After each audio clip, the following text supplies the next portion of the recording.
Je vais commencer. Okay.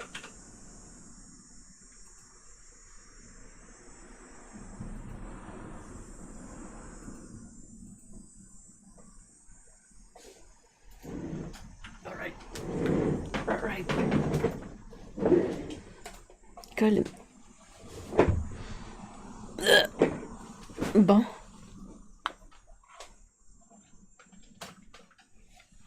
Okay. Hello. Can you hear and see and...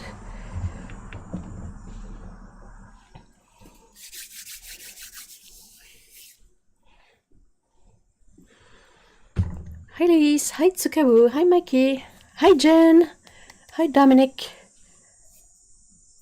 How is everyone this weekend? I hope you guys are doing okay.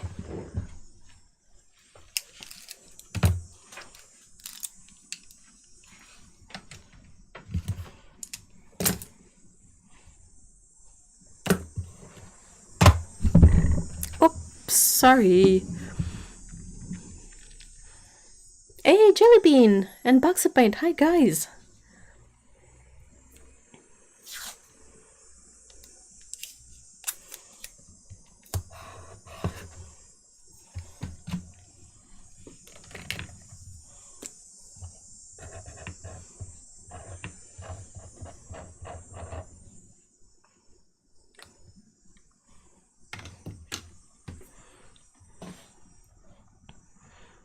Kind of tired from the week. How are you? I'm okay.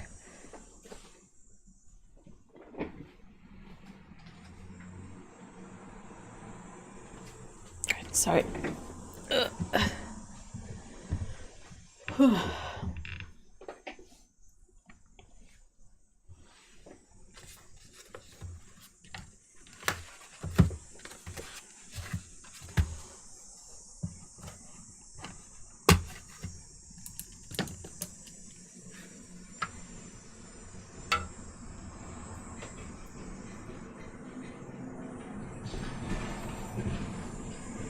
FYI, I have been booted from Discord and can't get back in.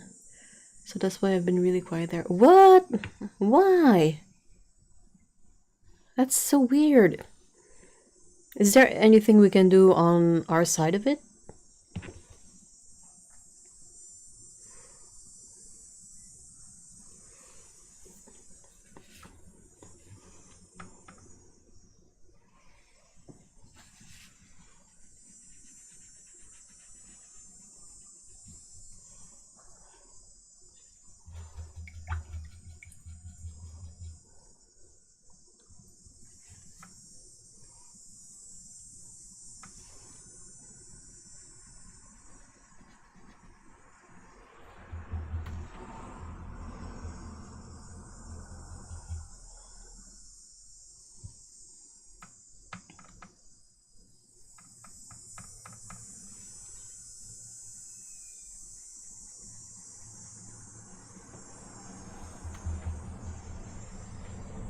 I have no idea. I have experienced it before and I had to go through a whole thing with support to solve it, but maybe it can be done again, but I don't have the spoons at the moment.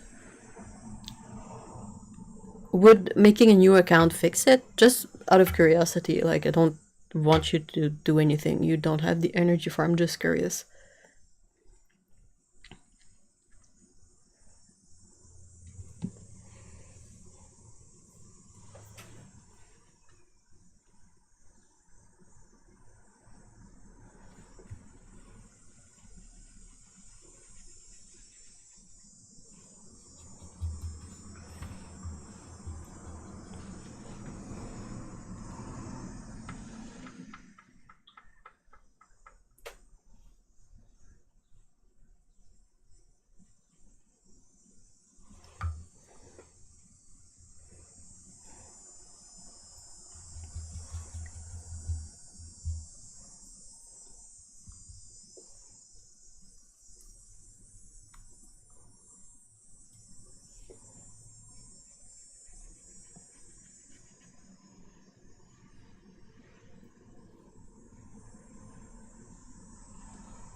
Last time they ended up fixing it on their hand, so I don't know how that.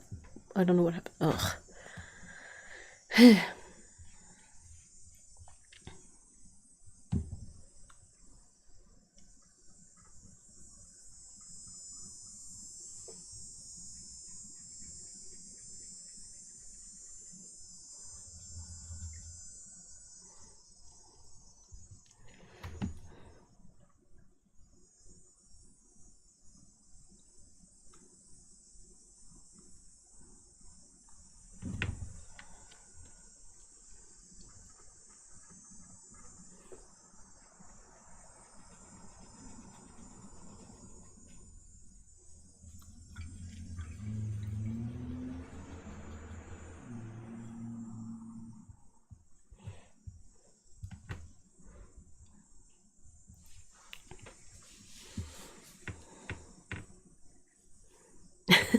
Chili bean, you got lucky.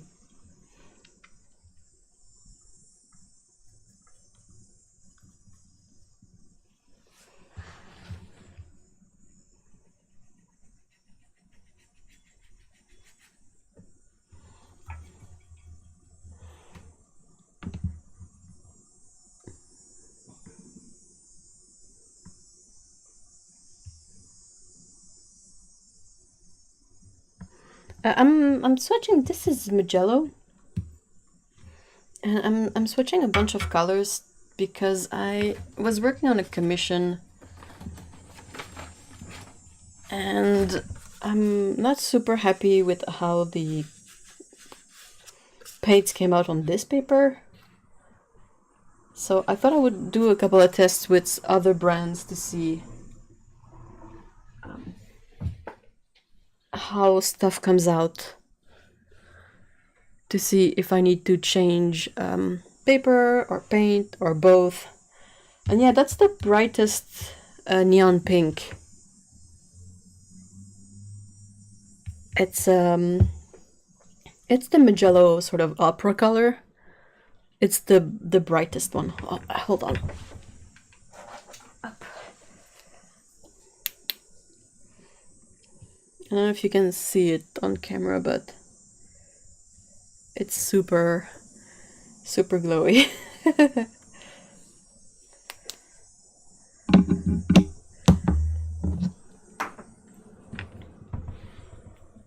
Yeah, I set up commissions on Ko-fi and I got 3 of them, which was a really nice surprise. So I'm trying to get some work done through that, and yeah. A bit nervous about making like traditional art commissions, in the sense that in the past I've had people who commission pieces and they kind of have a different idea of what an original will look like. And it can be a bit stressful. Like, I do like color test digitally, but it's not gonna look exactly like that when I paint it. So it's yeah.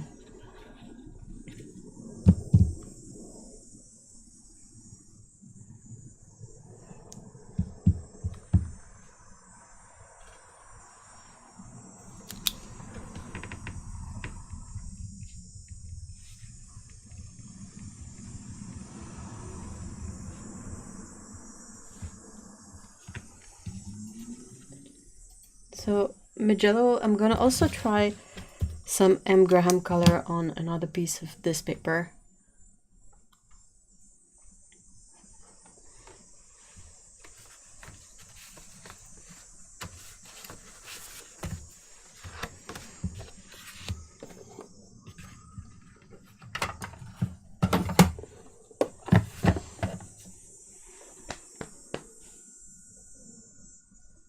I might get a commission.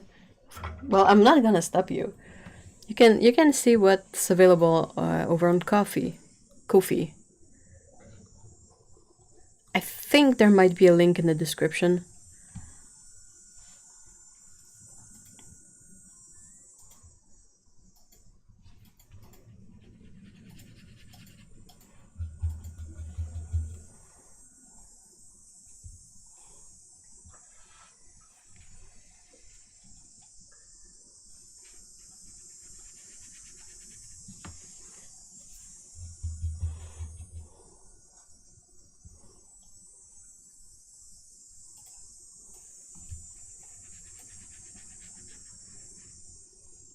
I really like this orange. I don't remember which one it is, but it's the one that gets really pink when you dilute it. It's so nice. Oh, that's really pretty.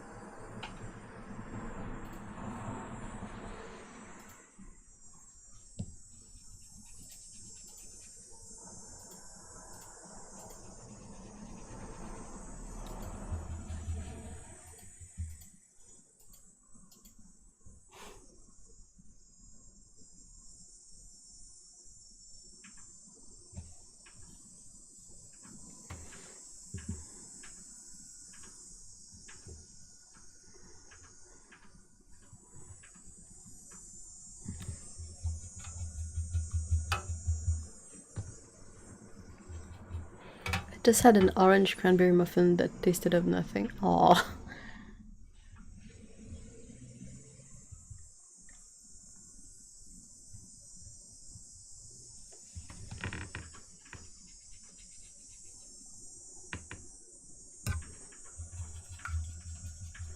Just realized I'm tasting my coffee just fine. That's a good sign. Yeah, that's really good.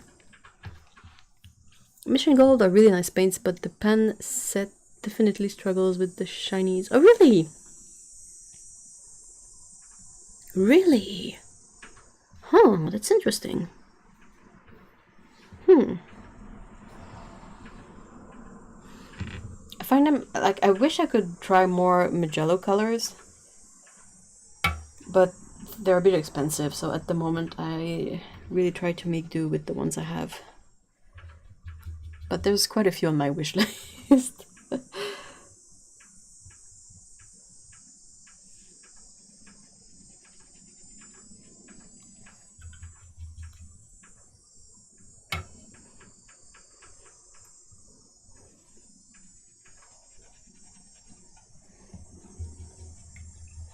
$24 pen sets. Even the earth tones. Whoa, what? I just went my chair. No! So, wait, box of paint. Is that the box that is... the one that's sort of like metallic pink?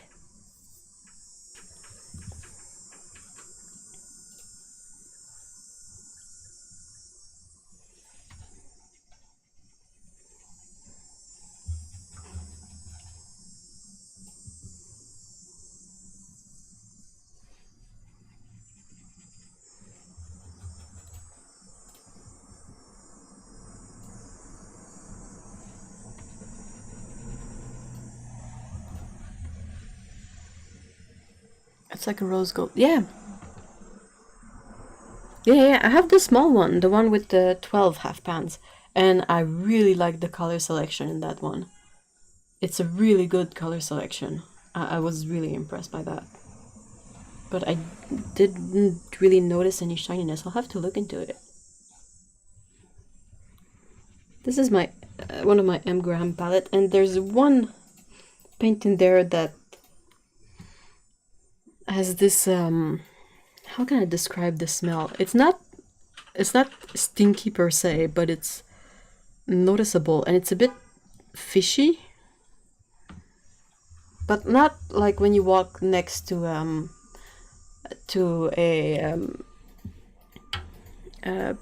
fish store.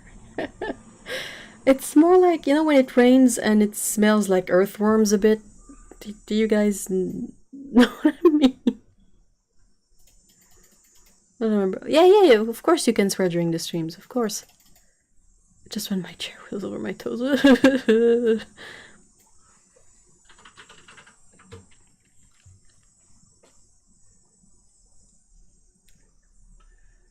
Sort of like an electric fire. Yeah, a bit.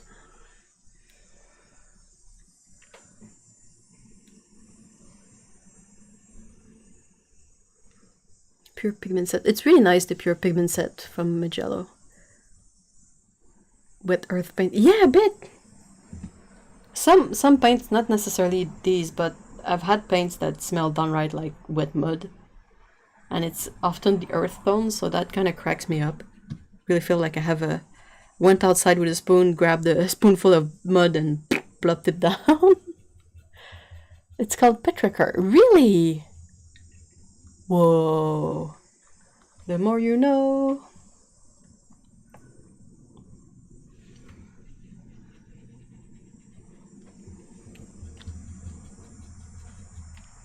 Oh yeah, the teal, like M. Graham's teal is really, really nice.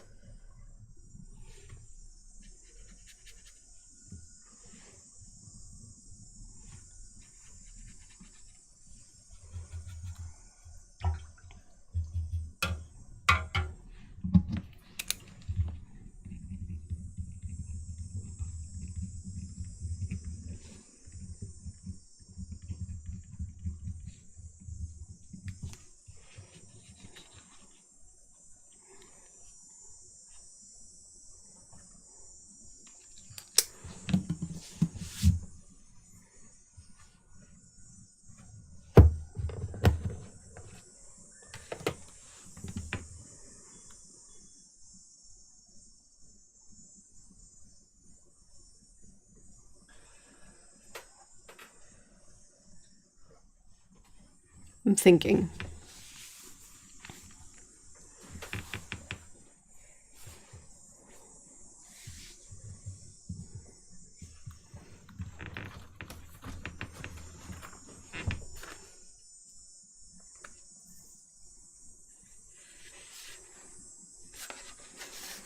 So I did a really weird test yesterday with masking fluid, and I put the masking fluid down first, then painted over it, let that dry.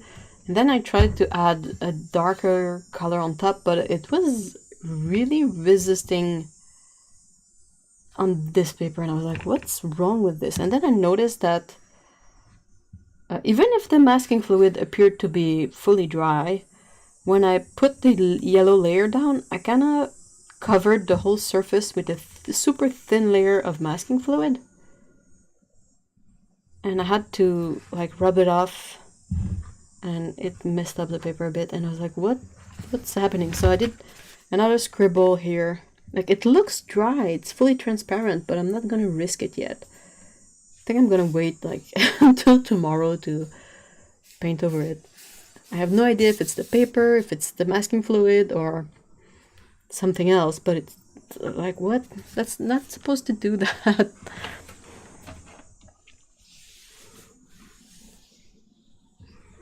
I did another one that turned out a bit better.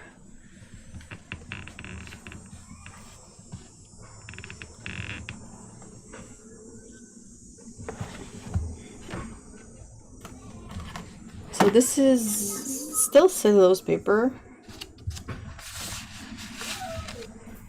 And I don't know if you can see, like I can rub my fingers next to, and there's a like really thin layer that rubs off, and I'm like, what's happening? I mistakenly got a sketchbook that has 100% carbon paper from my drawing class, and I feel kind of bad about using it. Oh no! Well, it's gonna be a really fun sketchbook to use for that, though.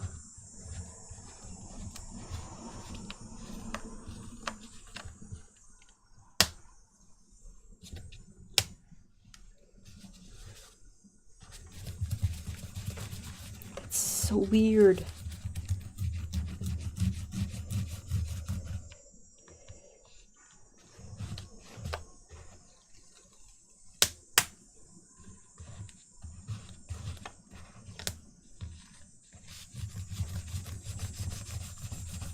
I really don't know what's up with that. I've been seeing a lot of people use like masking fluid and painting over it, and I've never heard of this kind of issue where like I did the masking fluid drawing. I don't know if it's fully in camera. I hope so. But I did it like yesterday and let this dry overnight. It should be completely dry like this morning when I added the paint on top, and I still managed to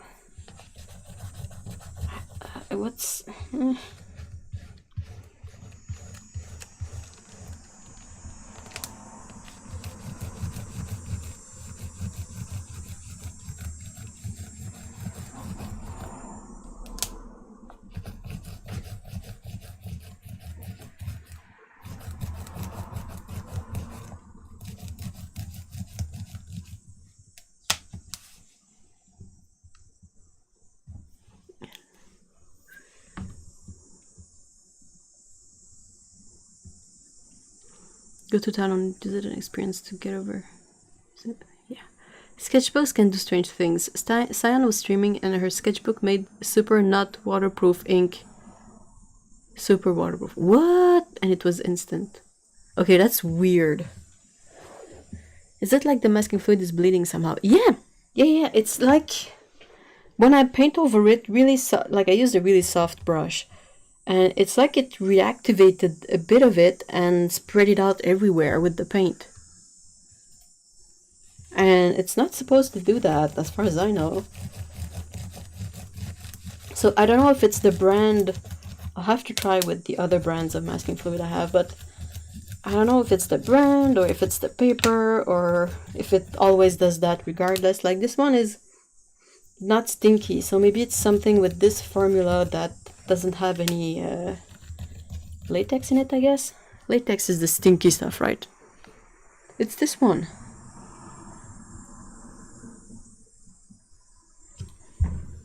It's so weird. Does it do that on different paper? Well, I tried it on 2 different papers so far, and it did it on both. A bit less on this one,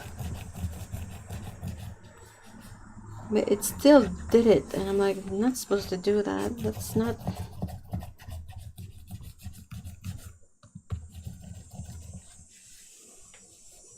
And you can sort of feel it. It feels rubbery a bit.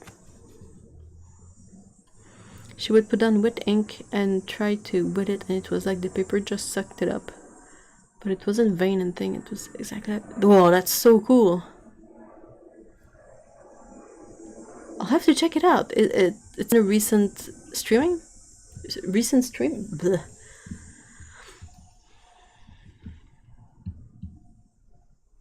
They go off fairly quickly, I think, and when they go off, they activate. Yeah, I'll try different ones.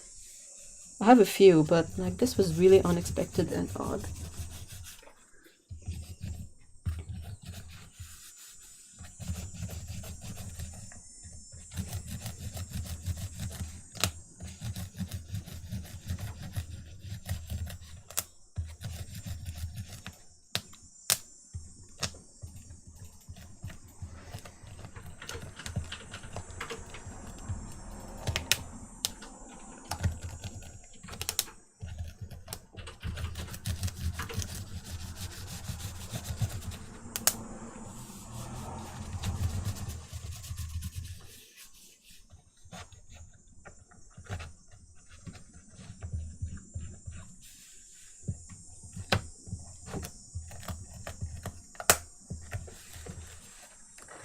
Last Sunday? Okay, I'll check it out. I'll try to peel this off. Problem is that it takes some time to dry out masking fluid, so you can't really make quick tests. And I really like to let it dry overnight if I can. Maybe it takes super long to dry. Well, it had the whole night. It had like 10 hours to dry. So that should do the trick.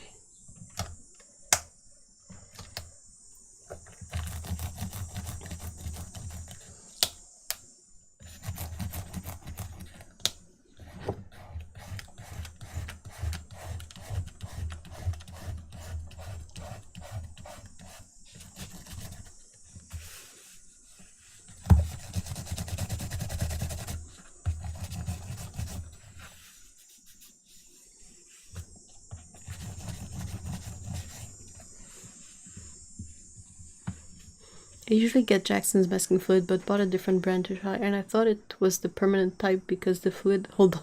No! No, that's not good.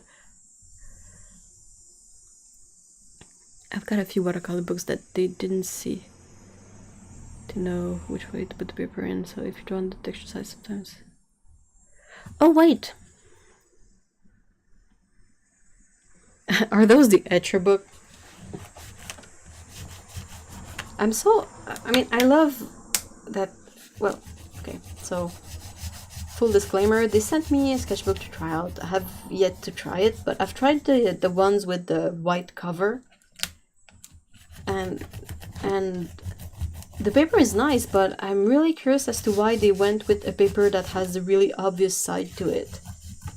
Like on one side of the paper, it's nice and cold press, and on the other side, it has the, you know, the grid matrix pattern that is not really nice. Like I don't think it looks good.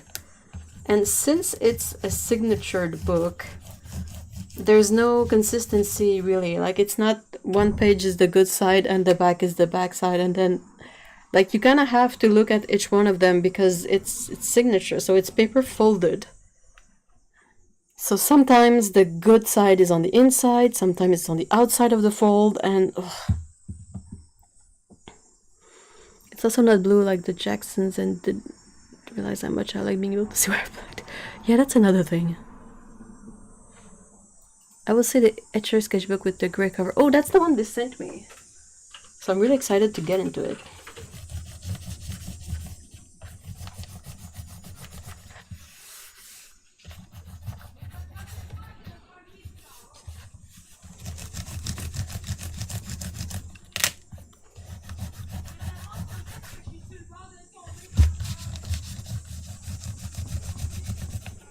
And also, when I did the, hold on.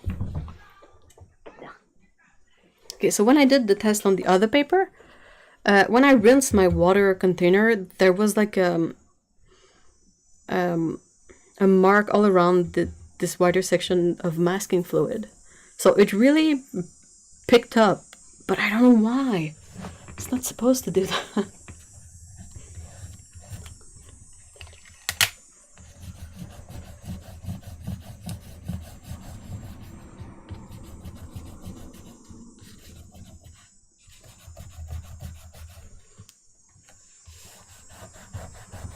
Like it's still, there's, even with this one, like I was able to apply paint on top, but there's still a really fine layer of it all over.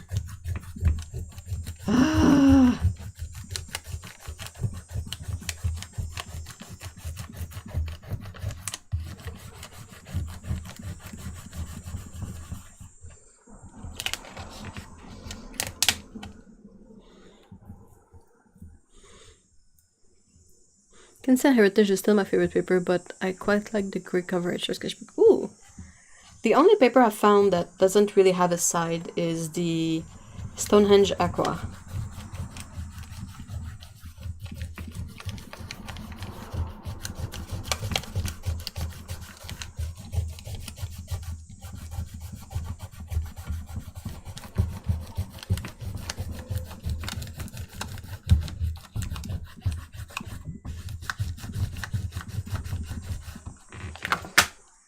Okay. A random tangent. So I tried a new Reese's cup.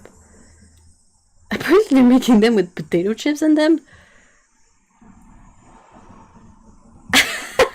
That's so weird. Okay.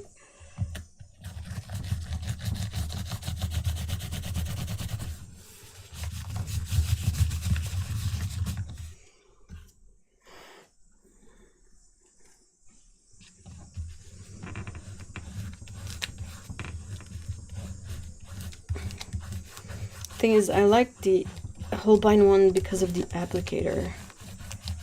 I don't think the other ones I have come with a squeeze bottle like that I can just draw with.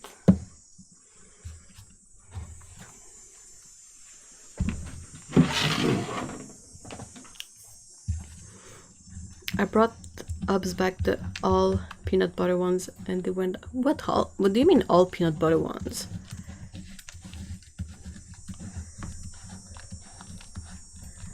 I tried the Reese's Take 5 Blizzard. Ooh.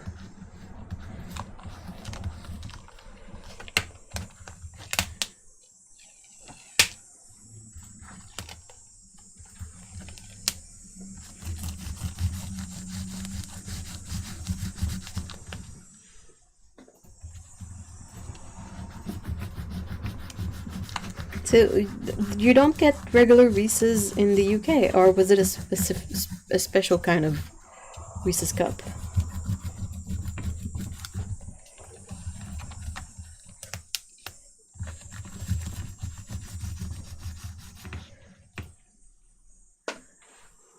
when I was home in May, they were doing all peanut butter cups. Whoa. The outside was basically peanut butter flavored white chocolate, but he loved them. Oh, really? Huh. My dad hates Reese's, but ironically is fine with both chocolate and regular peanut butter. Together or separately? The store I went to gave Reese's peanut butter cup away for free. I hadn't tried them before, it just tasted like salt. What? Those are so sweet! Maybe you get a different formula, but man, over here these are so sweet.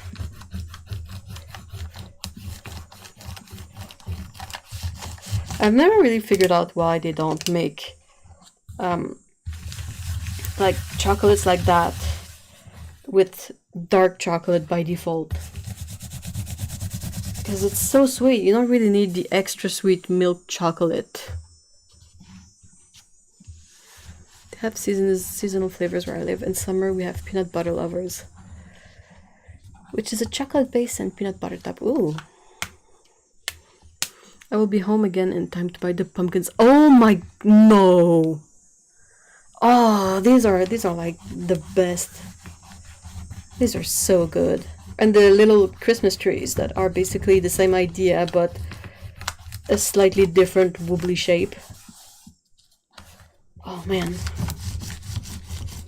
Yeah, those are dangerous to have in the house. And they also have eggs and hearts. I'm pretty sure we've talked about these before, but oh man, so good.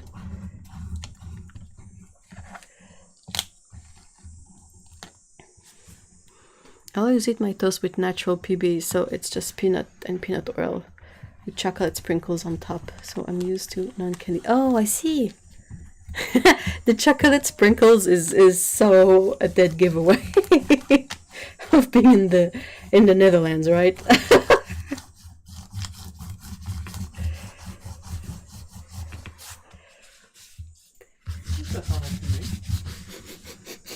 Un peu, ouais. Pas moi, j'espère.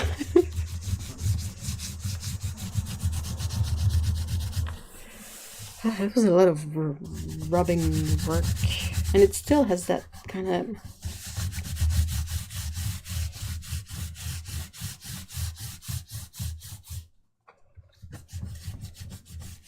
trying to pick up the weird texture with this roll of old removed masking fluid.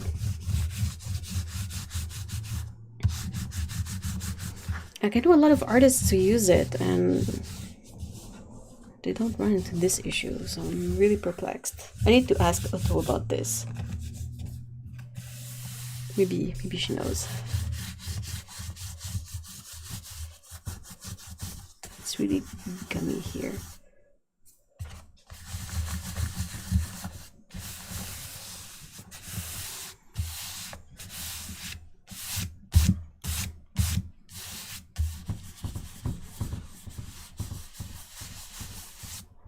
Speaking of numb chocolate, Hubs might be going to Belgium this week and I'm sending... Oh my gosh!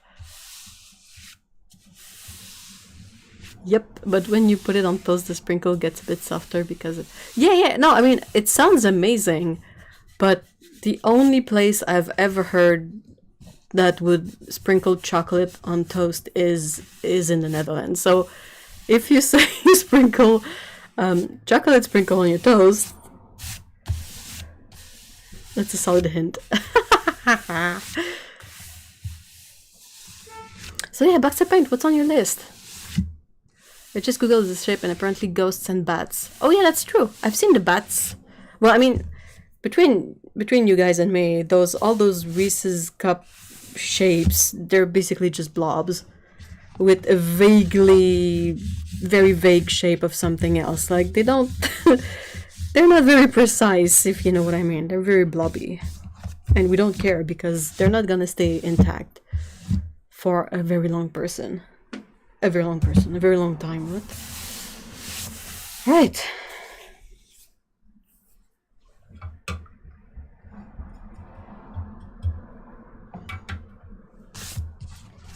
Let's flip it.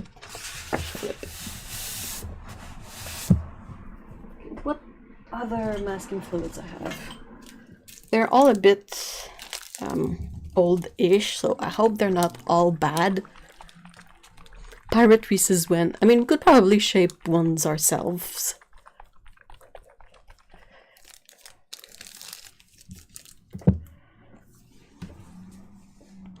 I'll gladly send you a carton if you like. I've seen them. There's it is amazing. I learned to do it from my uncles in the Netherlands, and that's Apfelstroop. So syrup something.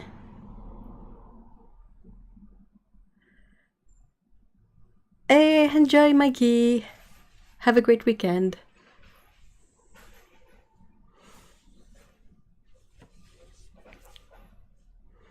Yeah, I was looking at a Netherlands like little shop that's in Canada but sells stuff from there, and they had, I think it was mostly for a specific brand of tea. But I saw the sprinkles there, and I went onto a rabbit hole of figuring out what those are for.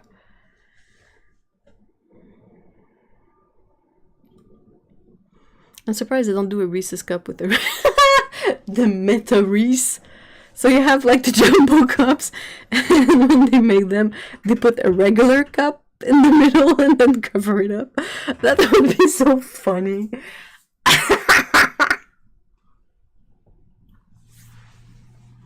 Yeah, Pickwick, that's it. That's it. Otto got me hooked on Pickwick tea.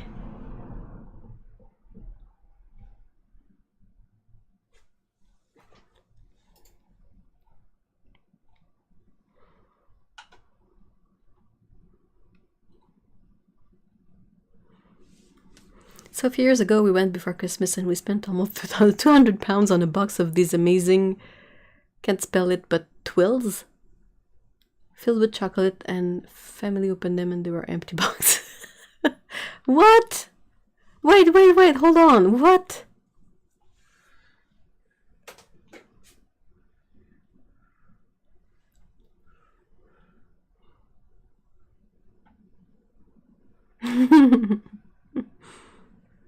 It's so good with bread and butter. Oh man.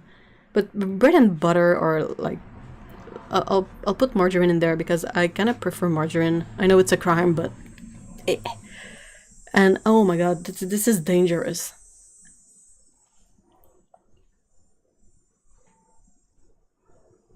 Oh, this time I want him to check the box in the shop before he leaves. How did they... Why did they sell you empty boxes? That's so awful. Twills, hot sugar disc hung over a rolling pin or similar. Oh! So it's a bit like when they make a cannoli, but it's just like hard sugar. Well, hard candy. Is allergic to actual butter, so I'm in the margarine. Yeah, Marge group. I find that butter like it gives me butter burps, and those are really gross. So it tastes better. I recognize that, especially in pastry, but I'm not that fond of like burping butter for the whole afternoon. Okay, I'm getting some water.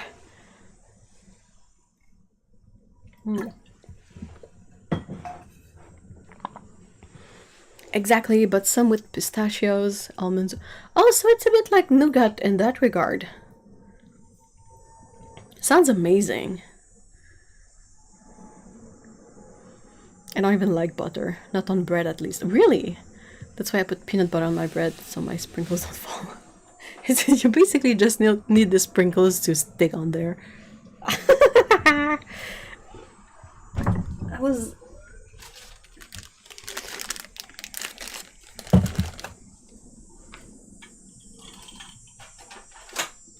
C'est sûr, je voulais.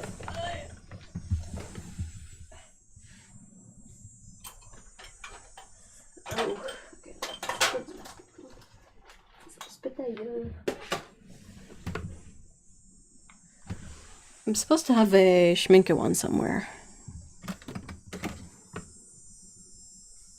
And yeah, you can figure out that the keywords here are somewhere. Oh, it's here! Victory!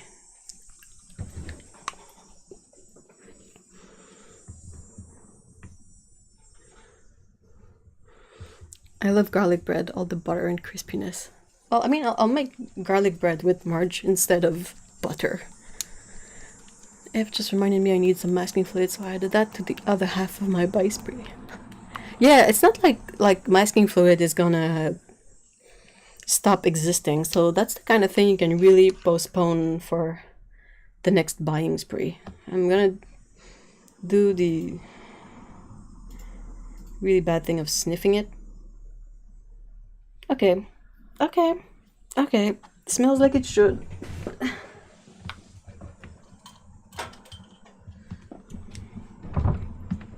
So it basically stinks, but that's normal. Have to go for today. Oh, thank you so much for being here, Elise. I hope you have a great weekend. Say hi to the bunners for us. Nothing worse than dropping your bread and all the sprinklers falling off. Unless it's something like jam and you can't vacuum it up.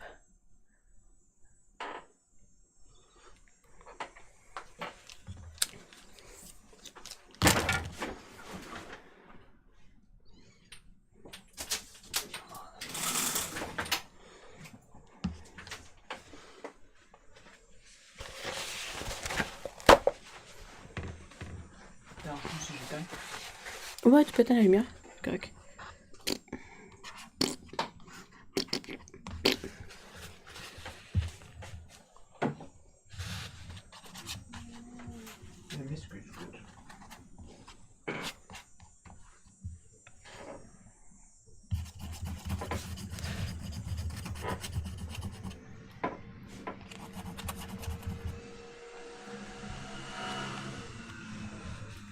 Oh!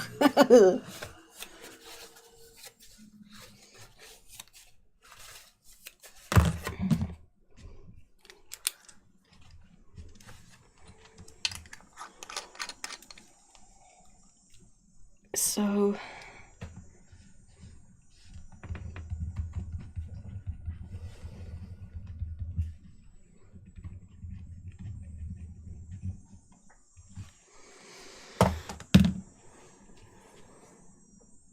Too bad masking fluid always smells ripe. Hey, Sally! Hi! Hey, Paulo! Hello, hello! Looks more like spackle. Yeah, that's just because I picked up the part that was more thick. You know, the stuff that was around the lid.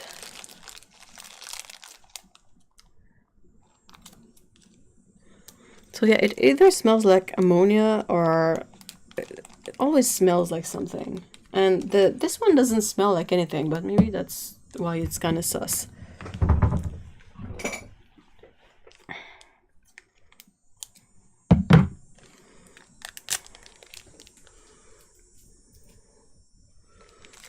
Alright, this one is another Holbein one.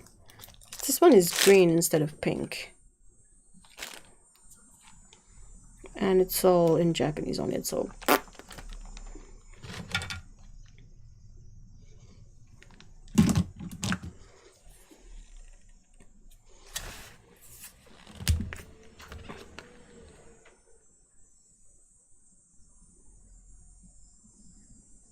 Oh! This one is ripe. This one smells like fish. Ooh.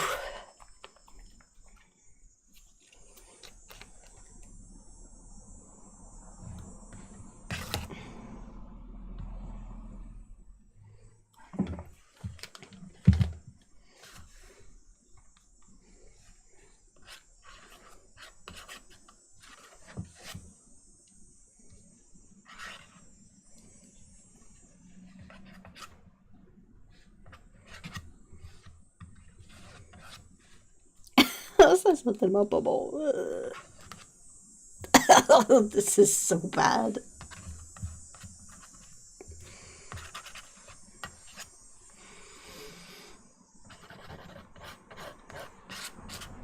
think that they usually tell us to not mix it by shaking it, because it makes all these bubbles, but since I'm just doing tests, I'll just not care.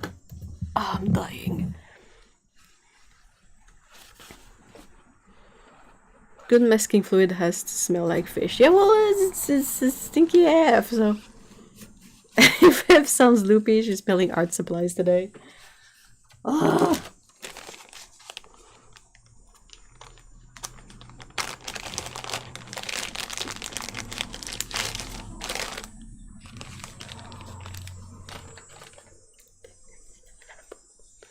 I dropped a glass jar of rubber cement and it exploded all over me. Oh no.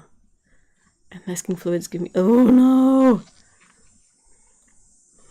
There's only one good thing that can smell like fish, and that is fish itself. Even that is too much.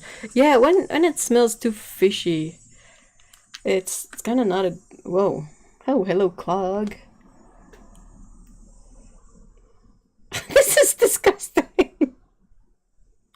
It's just dried out masking fluid, but... Okay, bye.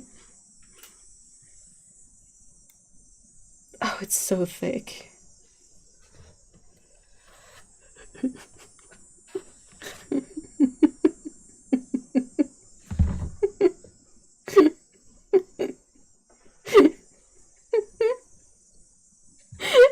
What is this?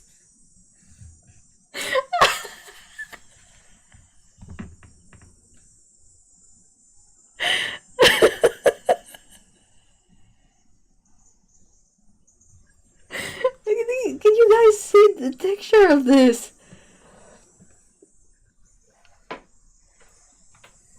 Like, that's not right.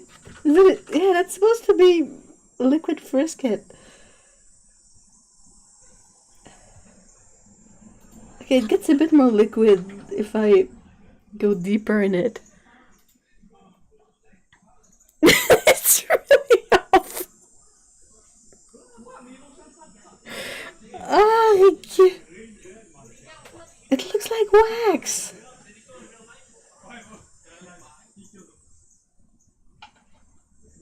Yeah.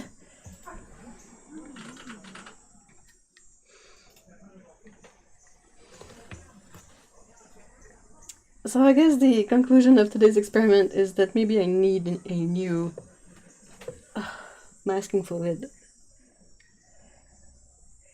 See, in the middle, in the middle, it's kind of like a better texture. Still really thick though. Wow, that's really, really thick.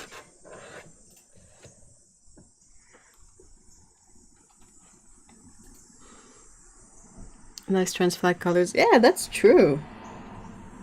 Hey, at least we got that. Liquid skin. That scares.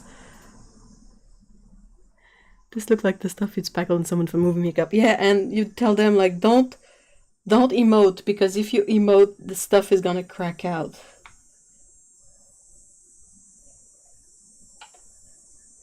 Yeah, I don't think it's supposed to not fall down like this. Okay, it's coming down a bit, but it's like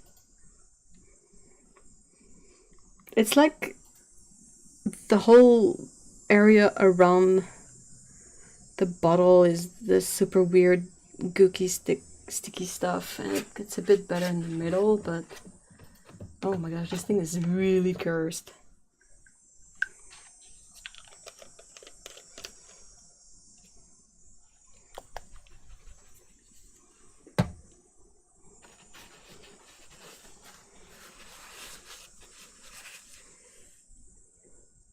Looks like calamine. It looks like really thick calamine, or it looks like you know when they make like mineral sunscreen that has a tint? It kind of has that texture to it. That stuff they use for mask on Lord of the Rings, and that gives a... Oh, poor guy.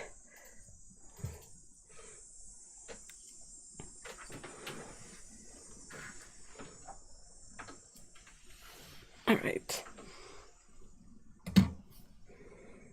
Oh, My fingers are stinky.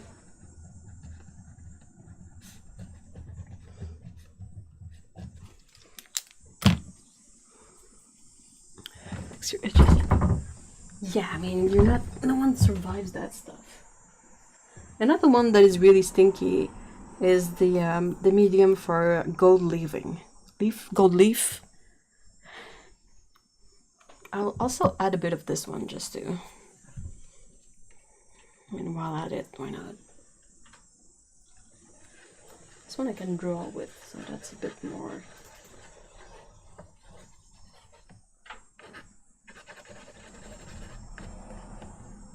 There. This one is so cursed.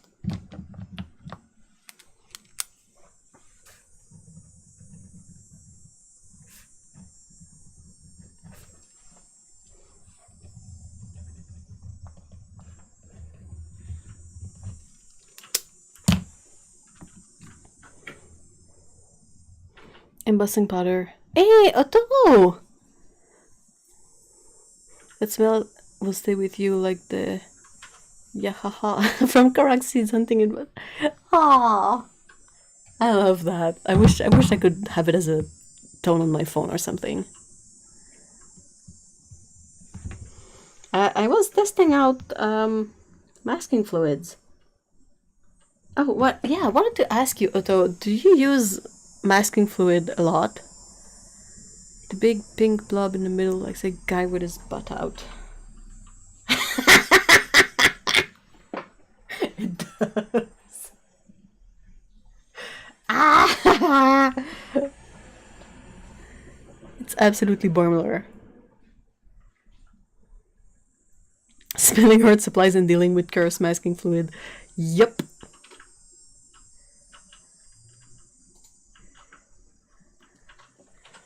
Okay, so yeah, that I need to find a place for that to dry.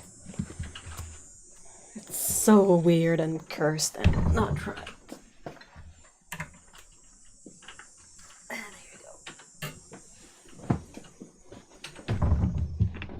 you go. I go through phases with masking fluid. Why? Okay, so here's what I did. Okay, so yesterday I took this page of a sketchbook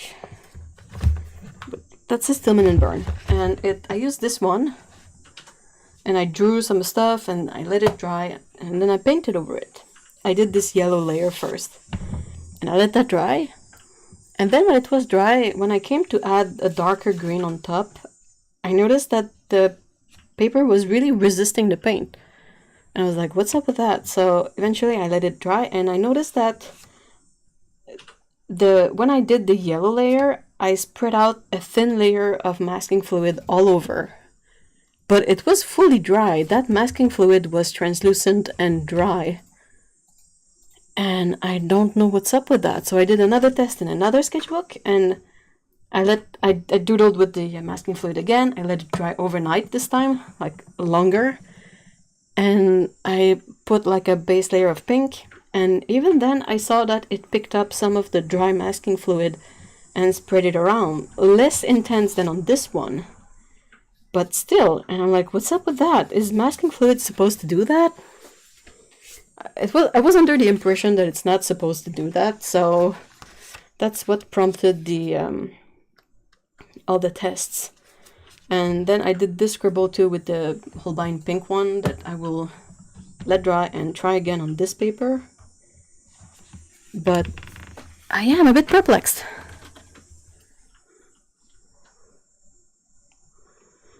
But I know they've stopped making the blue one with the ultra thin tip. It's so weird.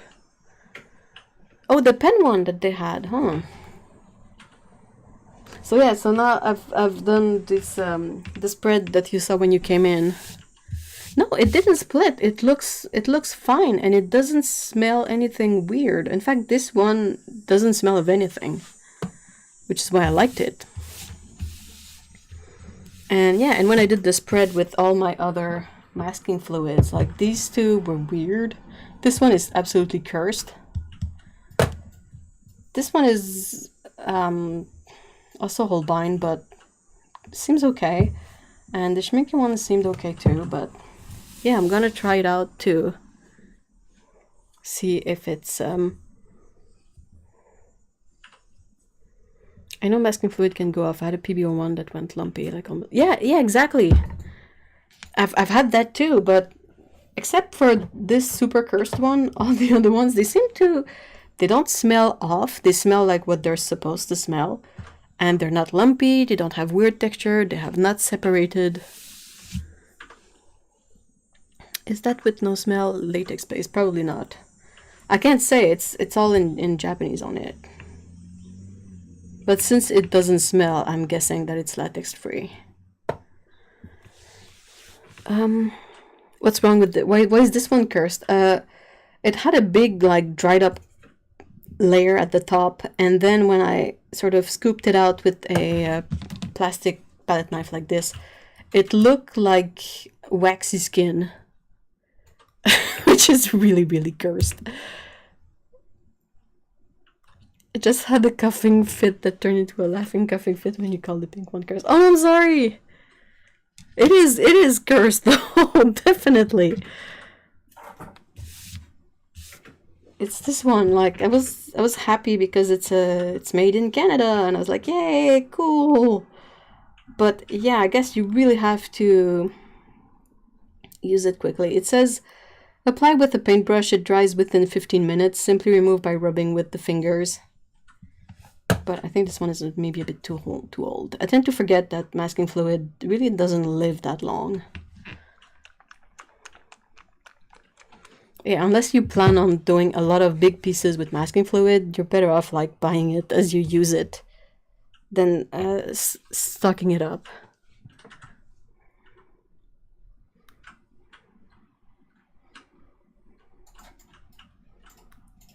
And probably, if this one turns out to be like weird or gone bad, I'll try to dry out the bottle and refill it.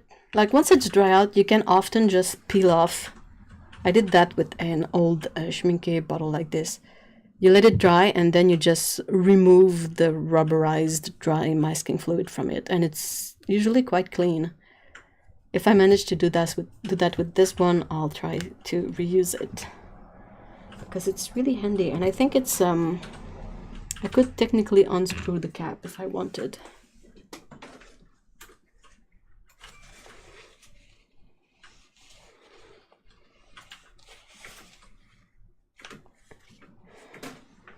See, like this. I can probably refill this and reuse it, which is ideal because that's a lot of stuff that ends up in the garbage. Oh yeah, it's true, it's a Japanese thing, so you have to screw it the other way around to get it on there.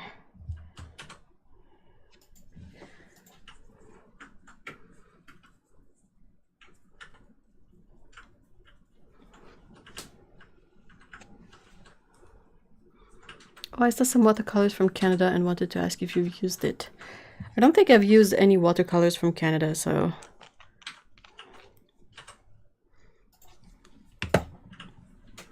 Okay, so my hands really stink of...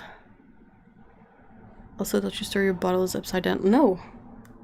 What if they leak? That's a nightmare scenario.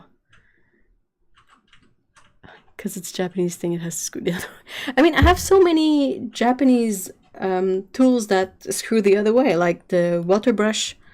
Most of my water brushes, I have to unscrew it to open it. Like it's technically what I would do to tighten it here, I have to do that to open it. It's really confusing at first. Quote of the stream. I hope it's not offensive. That was not my intent at all. Alright, so I'll go wash my hands because they really stink of masking fluid, and I'll be right back.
Okay, I'm back. No, not effects at all. Okay, phew.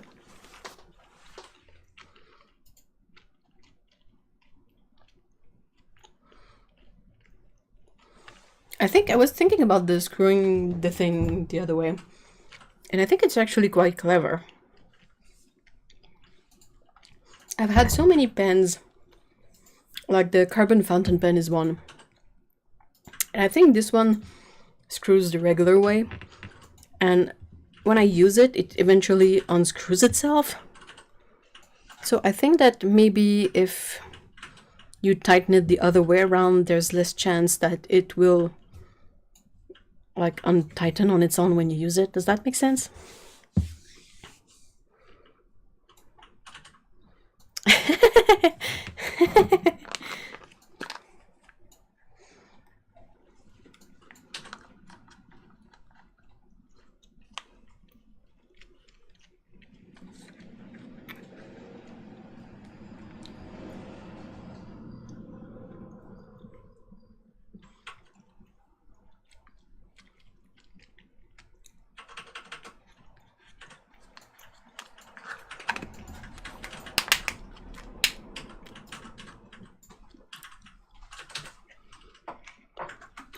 All right.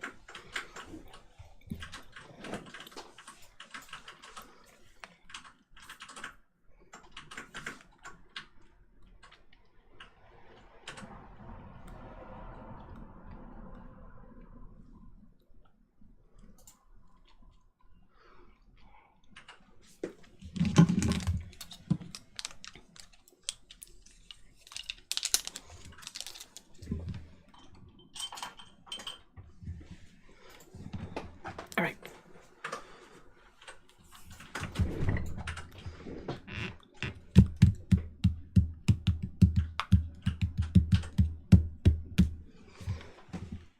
Okay, so what was I gonna do next?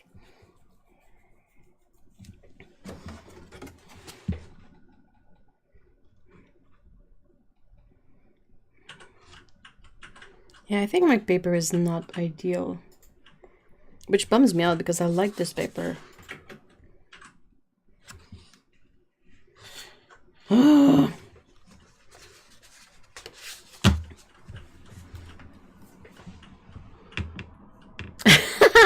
Sorry.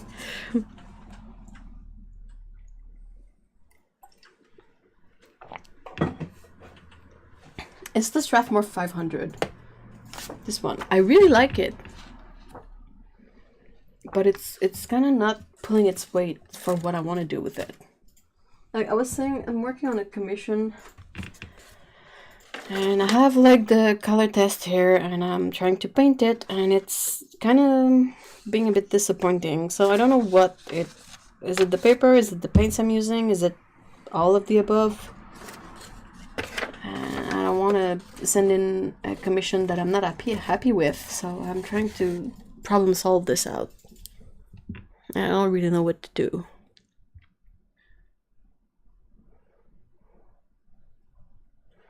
So those were Schminke paints,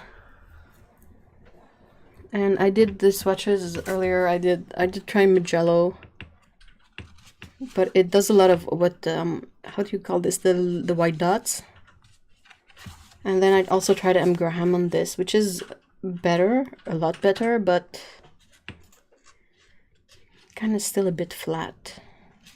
But I mean, if I have to go with one, I will definitely switch to M. Graham. I think it did a lot better.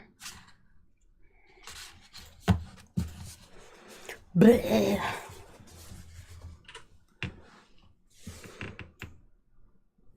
Do I have Holbein's multi-sizing? I got some Strathmore 500 series watercolor paper for my birthday earlier this year.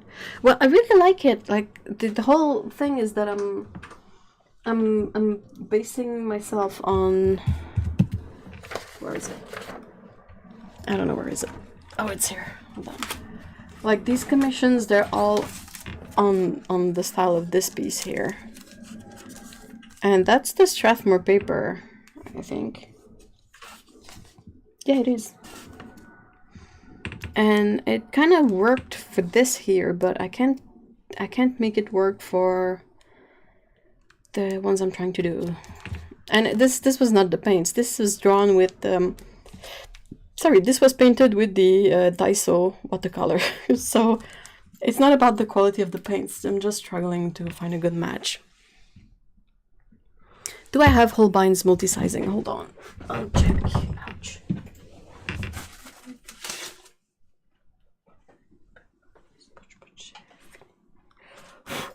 Wow.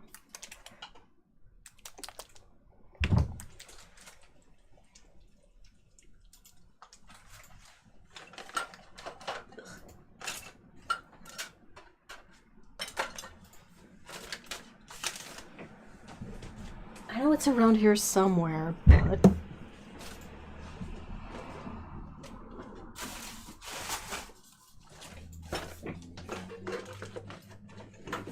ouch.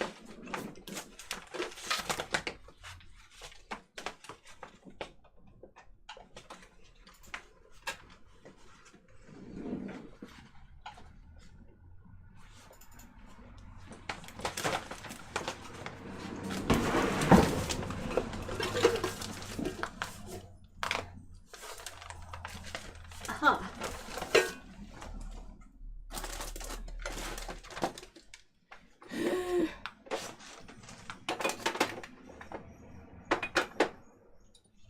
Okay, guys.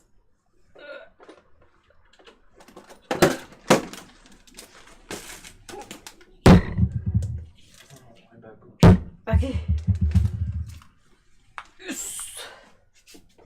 Essayes-tu de flipper? Non, fais juste des coups. Sorry, that was a excavation.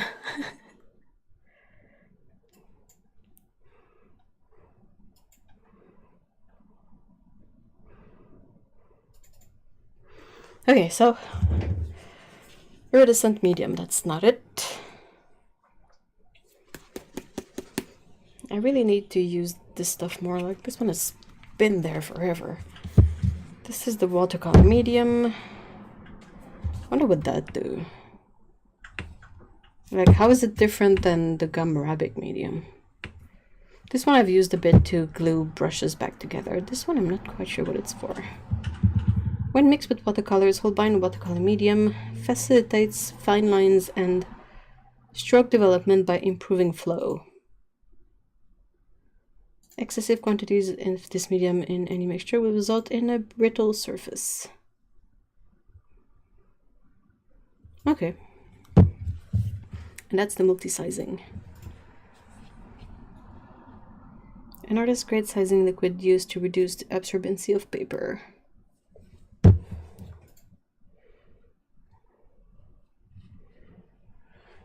Yeah, I think I have, as far as I know, this is all of their watercolor related mediums.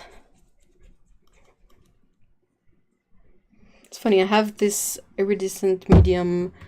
I have the Winsor & Newton one that is equally like split out, and I also have the Schminke one.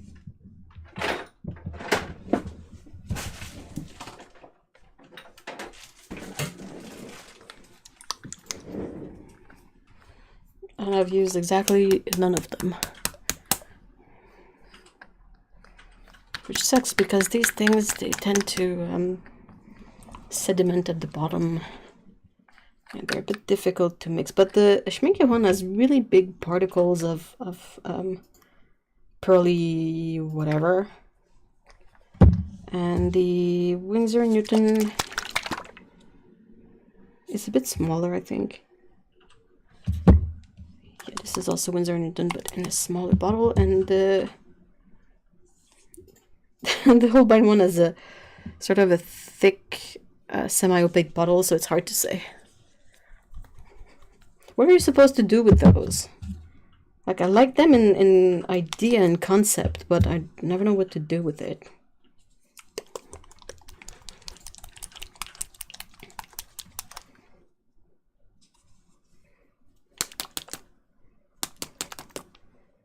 Anyway, I'll leave these out just so I remember to mess with these. Let's try it.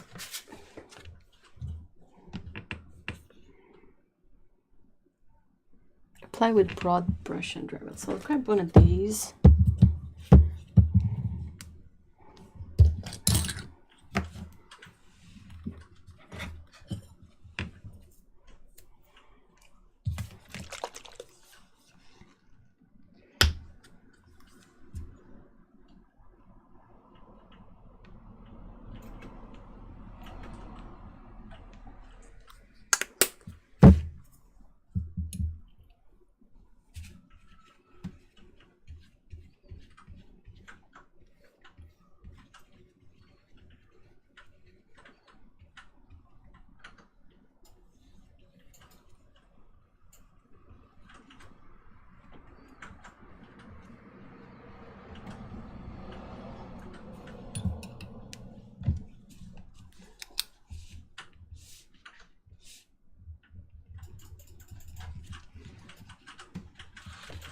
There, so I'll be able to test that out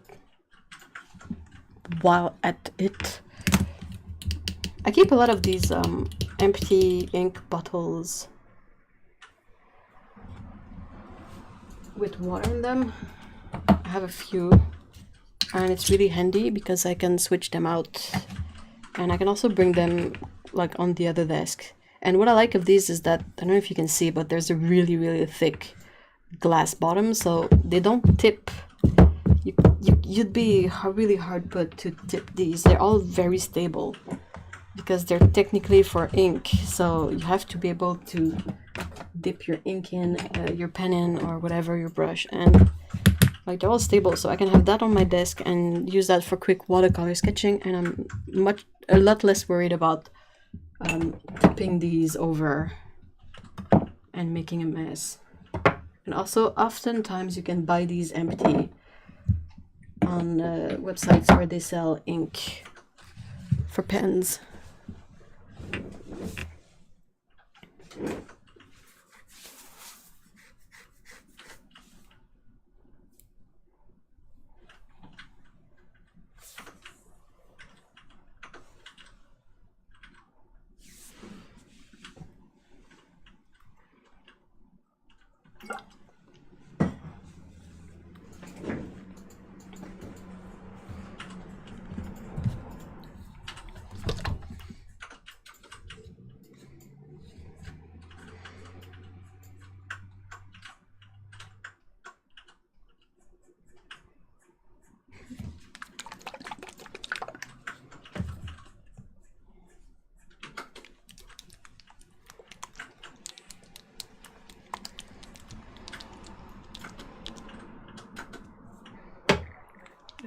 I've been having a bit of a hard time with art stuff lately. I don't know if you guys are up for a kind of a rant or not, but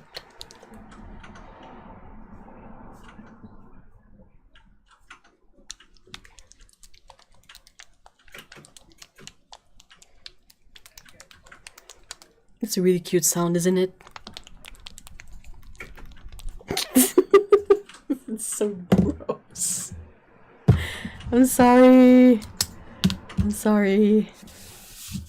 Rant away. Okay, so maybe a bit of context so you guys know where I'm coming from with this. So I'm very easily influenced by the stuff that I see that appeals to me. It can appeal to me on various levels, whether it's how easy and effortless it looks when the person showcases what they do art-wise, or it can be that it looks simple. Again, it's a flawed perception, but more on that later. And when I see something like that, I often fall prey to wanting to do the same thing because it feels like an answer. And I know it's a common thing. It's just a bit of context. And I'm aware of that. I'm aware of that my brain does that. What I'm trying to figure out is how to deal with it. Because what happened in the past, mostly with this sort of reaction, is that I get really overwhelmed and obsessed, and I focus only on that, and I will go on this sort of quest to try to emulate and get the same tools that the person uses. And eventually, like, mostly by the time all the stuff gets here, I've lost interest, so it's kind of stupid. It is stupid. So, I'm kind of trying to find ways and sort of be aware of this behavior. Still difficult, but I'm really working on this, and I don't really know how to process it without giving in to this idea of just grabbing whatever and hoping it's magic for me. I know that's not how it works. My trick is not to follow any watercolor artist. Maybe I should do that. Oh, maybe that's the secret.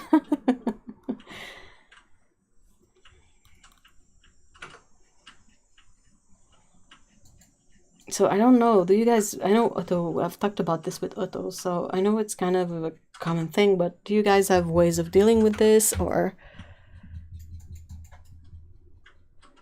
like, I'm serious? Don't follow any artists that make me want to do what they do. Isn't it hard though? Like, it's pretty. Don't you want to see the pretty? How do you parse it out? Oh my gosh, that's dark green. Are you kidding me? Okay, yeah, sure.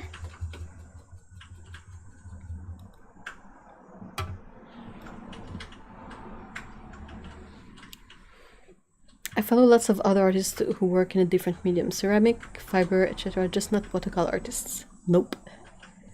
You can't miss what you don't see. Well, noted. I'll stop sending you good like watercolor artists that I find that I like. I don't want to. It's bad enough if I have to deal with it. Like, I'll spare you that. But yeah, it's really, I don't know how to process it. I'll try to do what you do.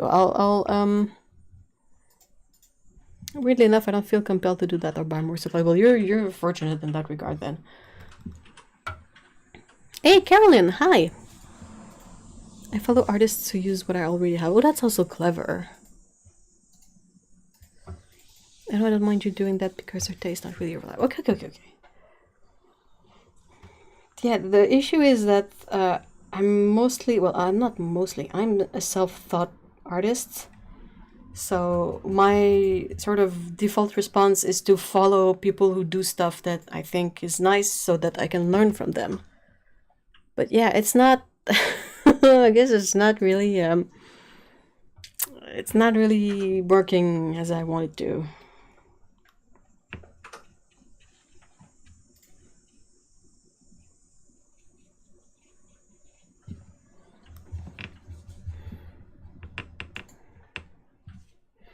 The other thing you can do is to be aware that what you like to see is not necessarily the art you want to create. Yeah, that's something that I try to keep in mind. But yeah, I kind of have a method to deal with that, which is basically about I go through a little questionnaire of questions that I've set up, like, oh, okay, you like this person's work, and then I sort of ask myself a bunch of questions like, what exactly do you like in their work? What are their main subjects? And I sort of analyze it, and at the end of this very brief analysis, I ask myself, is this really something you would want to do? And often I, like, about 50-50, I will answer no. So that way I kind of know that this is just stuff that I like to look at. And when I answer yes, then I'm sort of a bit more, it kind of starts another round of questioning and sort of figuring out how to deal with it. Wow, that's yellow. Okay. Whew. I'm so picky I hardly get that involved with any other artists. Well, that's a blessing in this case, Carolyn. Do you do the learning bit or just the bits of comparison? A bit of both. Like, I'll try it a bit, and so far the kind of things that has happened when I tried it was either I would lose interest because I'm like, oh, that's all there is to it, and I don't enjoy this, or I lose interest.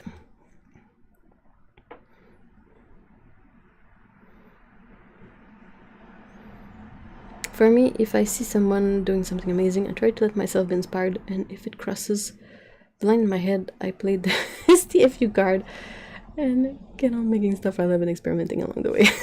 That's a good card. But when I first started watercolor, I followed UF, Steve Mitchell, and one other lady whose name I can't spell. Also, I've painted so many paintings wanting to do someone else's style, and it never comes out right because the art doesn't feel like mine. Yeah, that's something that definitely happens and is super sobering when you try it.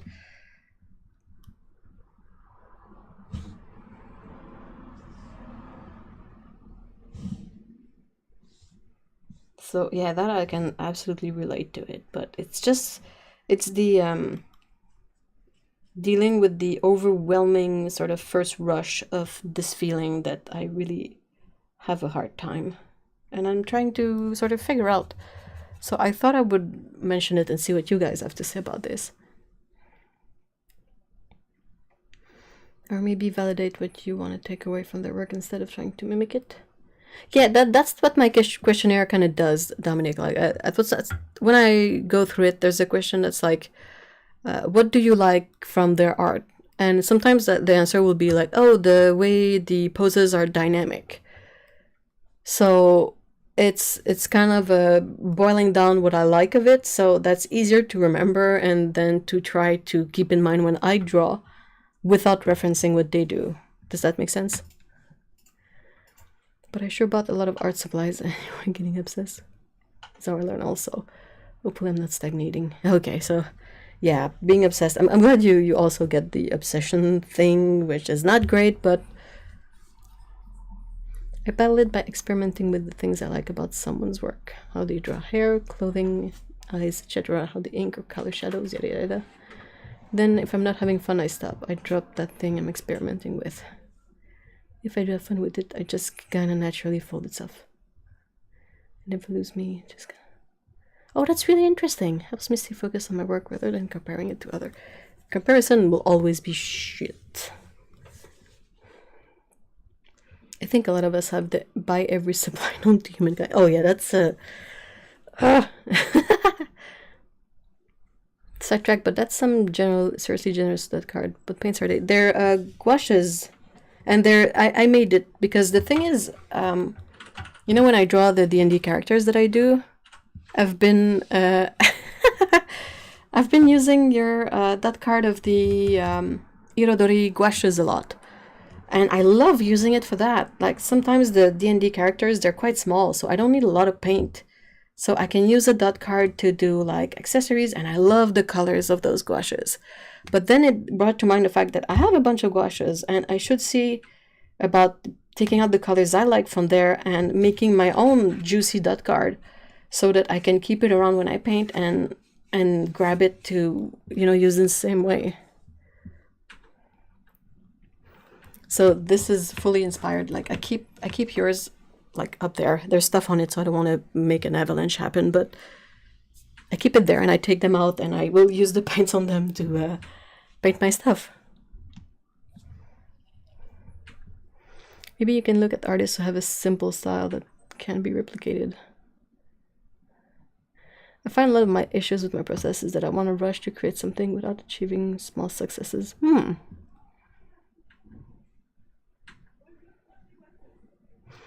That's interesting. The thing is I think I'm too old for that to work.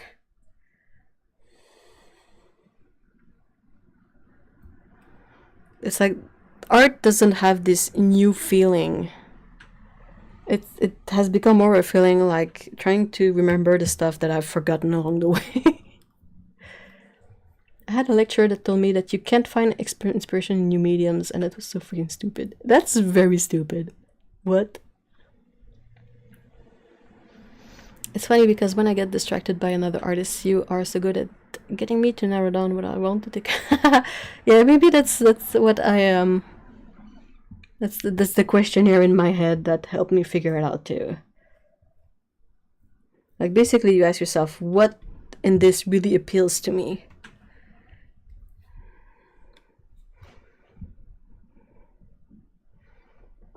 Keeping the fire burning anyway that works for you is successful. Oh, okay, that's true.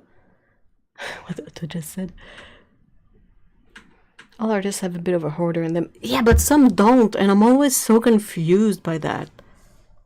Like, people will have just like a maximum of 20 tubes or pans of watercolor, and I'm like, only 20?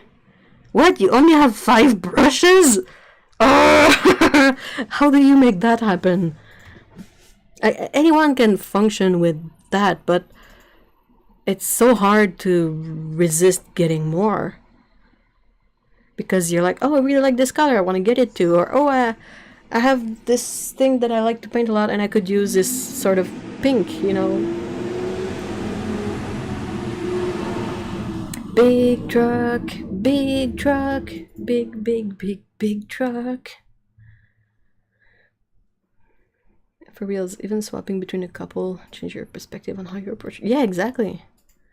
Of all the painting mediums, watercolor has mesmerized me the most. Eye candy, I agree. That's so cool. You could make like character-based palette. Yeah, if you do illustration and you know you use the same palettes a lot for a character that you plan on drawing a lot, you can definitely make a specific palette. And the fact that it's on a paper like this, it means once you're done with the paints, you can just bin it. And if you're done with like some of the paints, you can cut them out and have dots. And meanwhile, we were learning software like Photoshop and things, so it was new to most of us way back then. Way back then! I know. I've been using Photoshop for a very long time. The number of times I've been playing with new art supplies and it spawned so many new ideas. But you're really, and like you're a very exploring person. I don't know, I feel like I've been playing with supplies for so long that I don't have as much to explore, and I don't want to get into it too, because now it's like, okay, well, I've done the rounds on watercolor, and I feel like I've done the rounds on this and that, so what's next? Oil? Well, you don't want to start buying a whole new like stock of a supply, so I don't really... I struggle a bit with that. Yeah, that was a fire truck. Very, very loud. How do you not hoard? I think their inner order is minimized for the sake of space and convenience. But even then... Yeah, I'm a technique-based artist. And you do it really well. Like, you really explore like all the techniques you showcase or the things you've shown me, and I'm always like, oh yeah, that's true, you can use this with that, and that's really fascinating. But it's kind of, I don't know, I love watching it, but my brain can't really work with it as much.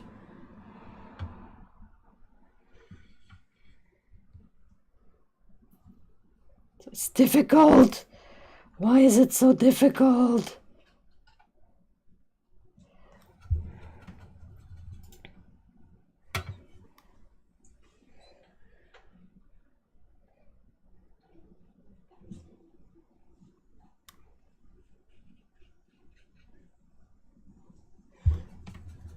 We paint very different genres of art for sure.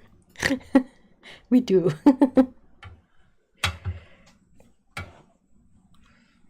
Yeah, I'll try. I really need to keep in mind to try to just not follow any watercolor artists. Or I mean, sometimes I'm afraid of losing track entirely of these people. So I could probably just make a folder with them bookmarks, just for like safety of mind. So I don't forget, like, because sometimes I'm like, oh, who was the artist who used this thing that I want to check up again because I forgot how to use it, you know, stuff like that. It's much easier to be technique-based when I paint abstract art. Yeah, and it also lets you explore so much more. Like, that's the thing I really struggle with. I love what watercolor can do, like all the texture and the blending, and I find that super fascinating. But I struggle to find a place for that within illustration. And I have one on my wall that a friend made for me. And I mean, look at this. This is amazing. You have this whole usage of the good things of watercolor, like this beautiful background and the way the colors work, and it's just amazing. And I'm always so in awe of what Elodie does, because that's just gorgeous. That's something that I kind of struggle to figure out for myself, like how I can incorporate watercolor as a medium into what I do. Because I mean, if it's not relevant, I could use just about anything. Like, why bother? I'm always amazed by people who can paint like going like, yeah. It's so much fun. It's such a good challenge.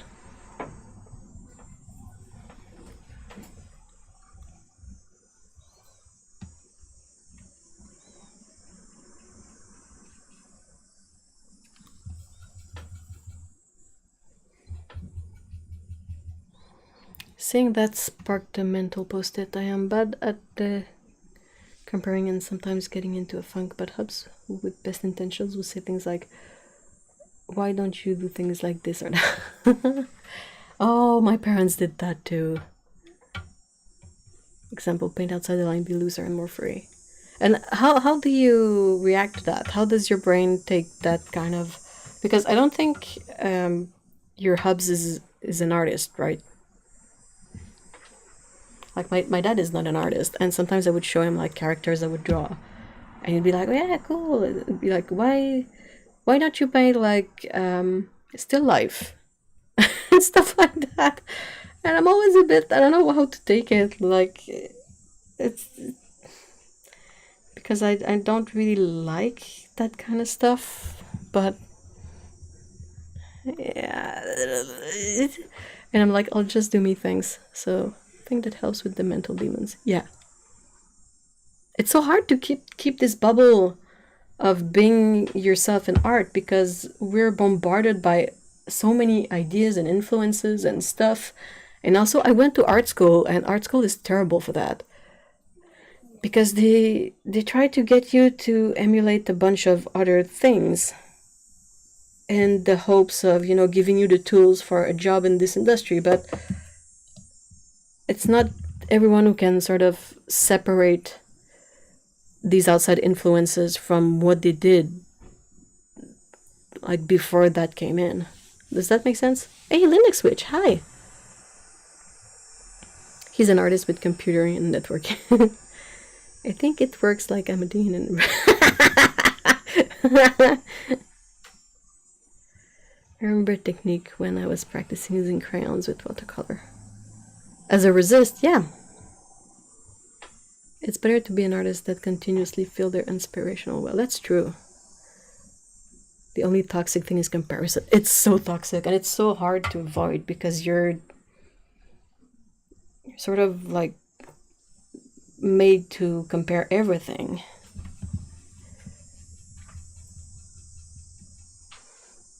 You should do this, not that, when you just want to paint warrior cats. Yeah, it was a bit, it's kind of why I'm always a bit weird about giving people art, because I've had so many odd experiences giving art to other people. And I'm like, you know, if the people I would give art to, if I think there's a chance they might not get it, I'll just not bother, you know. So of note are like the comment from my dad, like he means well, so it's not really, but it's just confusing, you know, when you're trying to figure out what you like to do and you are super insecure, and you always have this feeling that I can always learn a completely different style in order to make it something that I can get work from, you know. So to be told something like, oh, why don't you do X instead, and you're like, oh, should I be doing X? Do I need to start doing X? Wait, do people like work doing X? And it starts the spiral of like doubt and questioning, which sucks. And then also I've given art to people and gotten so many weird responses.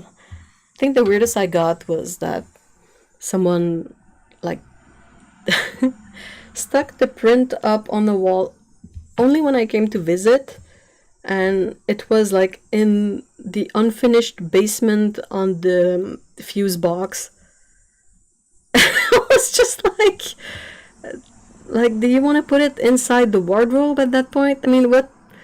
It just was so weird, and I don't think they meant like mean stuff from it, but it was just so weird, this duality of perception. Like when I receive art, I'm always like super happy. I have a bunch of these on my wall and I love it, and I know what it represents in terms of work.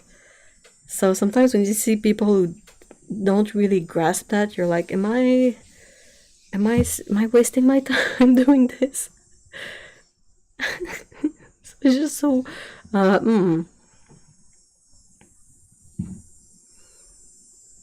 Warrior Cats, if you were at the Sandman fan back in the days, they did A Dream of a Thousand Cat, and it was freaking amazing. Oh, I won't say it's toxic, but definitely bad with an inner saboteur. Oh yeah, the inner saboteur is just not helpful. Taking inspiration does not equal comparison, but it often gets confused by our brain. Yeah, I think that it's easier to take inspiration if you look at stuff that does not directly translate into things you could do. Like you say, like if you look at textile art to get inspired, well, your brain will have to process it anyway because you don't necessarily work doing textile art. So it's easier to keep them separate. Though, I mean, even if I looked at textile art, sometimes I have to be really careful of this. But you want to do textile art too? And I'm like, no, no, stick to one thing, come on.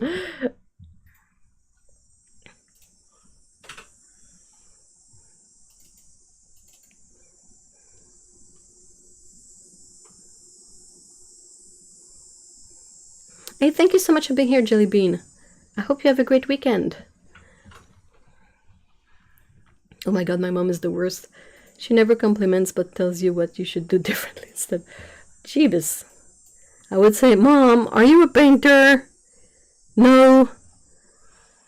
Then, I mean, I appreciate that you take the time to look at this stuff, but the criticism doesn't necessarily apply here.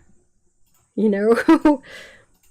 And she's got this stupid old idea about artists must be able to draw everything without a reference, and it drives me nuts. There's so few people who can do that. I think I might know only one. Like, it's impossible. You cannot have everything start in your head. That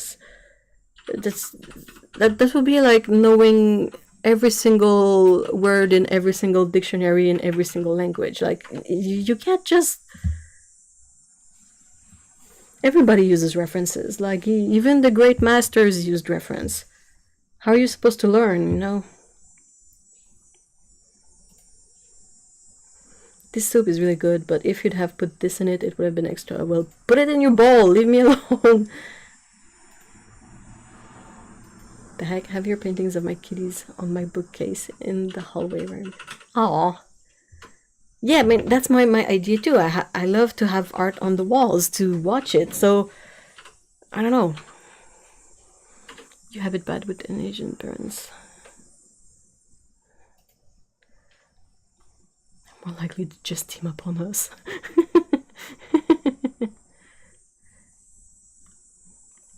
We went to the Rembrandt exhibit. I was a blubbering mess, but I know I have no interest in being able to paint realistic things. But Sanrio gives me some envy. Yeah, see, that's the kind of weird separation of stuff. Ah, this is so difficult. Okay, so this must have softened a bit by now. Oh, it's kind of... Come on. So one is the Brilliant Silver Gouache from Holbein, which is a super chunky glitter. The other is just regular silver, which has a finer glitter. Like, I don't think these are good to use on their own, but layered over something, they can make quite a nice effect. So yes, I was trying to get neutral colors to do like fantasy costuming and stuff. I think this is a decent selection.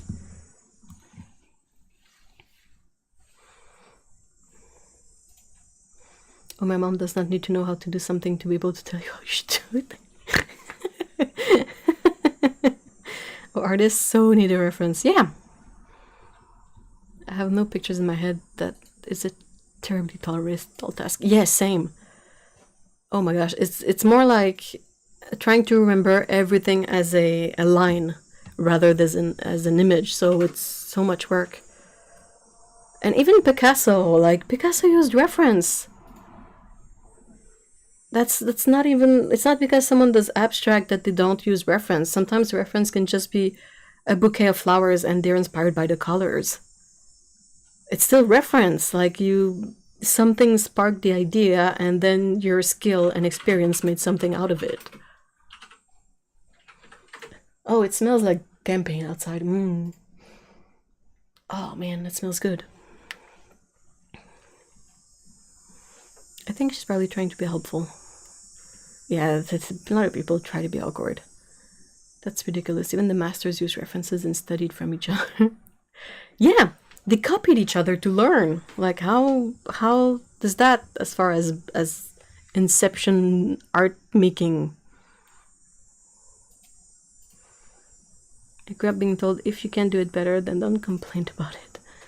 Well, they complain about everything. What? No! Don't criticize it. Yeah. I think that silver will look nice on darker colors. Yeah, or even on, gray colors. It's just a subtle sheen of sparkle. That's okay. So I can go through the colors. I'm just trying to catch up with chat.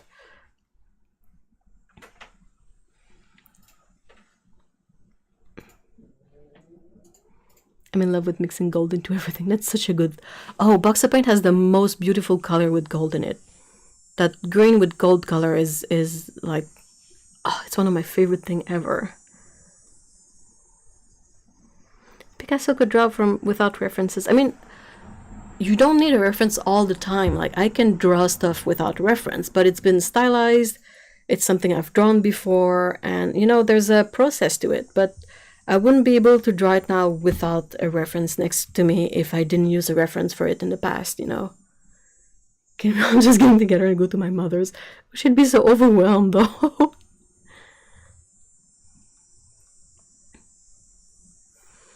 Pit stop at the Holbein factory. Oh, okay, I'm in.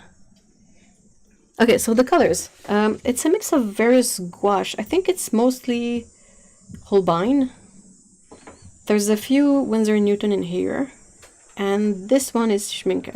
That's what I remember.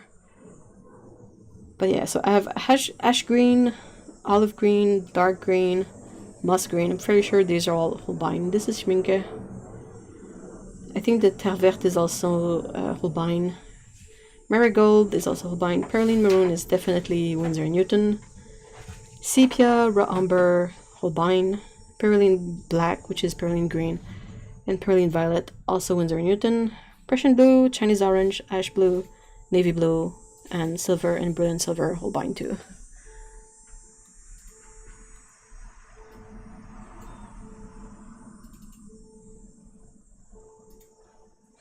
I so want to go to Japan just to get a Holbein hole. Man, going to Japan, I would bring an extra suitcase that's just empty when I leave and full when I come home. Like everything from Hokkaido and then a couple of Kit Kats. And, okay, I'm kidding. There would be so much more stuff in there, but oh my gosh, Hokkaido would ruin me. Or would it? I mean, I really want to go, but I mostly want to like spend a day in it. I don't think I want to buy everything. I just want to look at everything.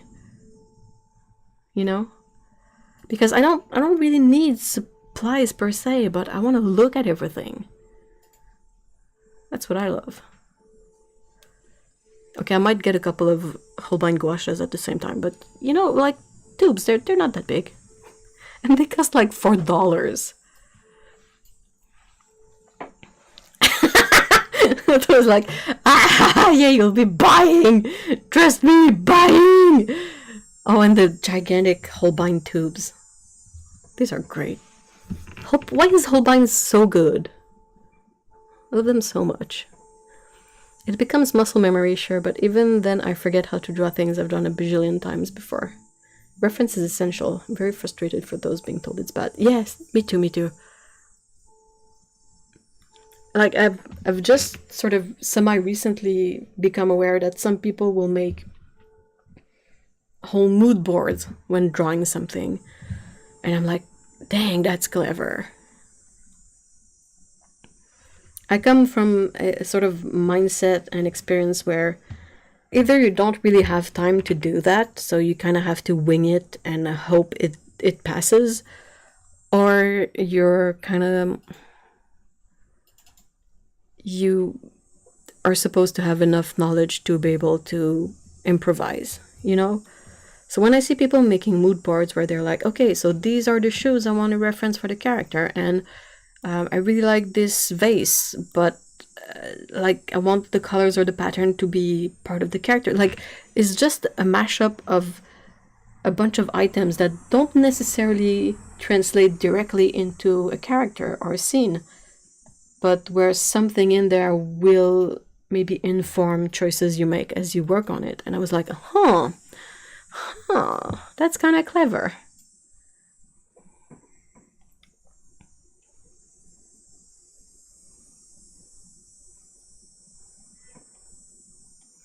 When we go, we are taking 2 outfits and 4 empty suitcases. You're gonna be smelly, but have so much fun.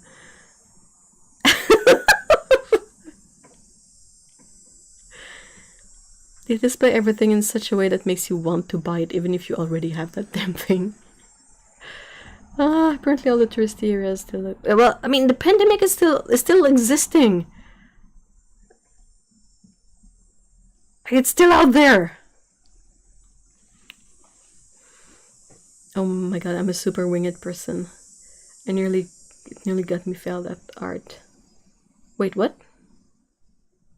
Oh, okay, yeah, wing it, yeah. Art GC... What's GCSE?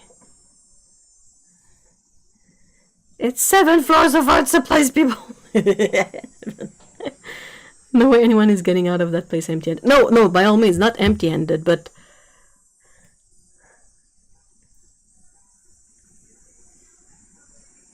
Okay, this is way past the conversation, but they're called tuiles.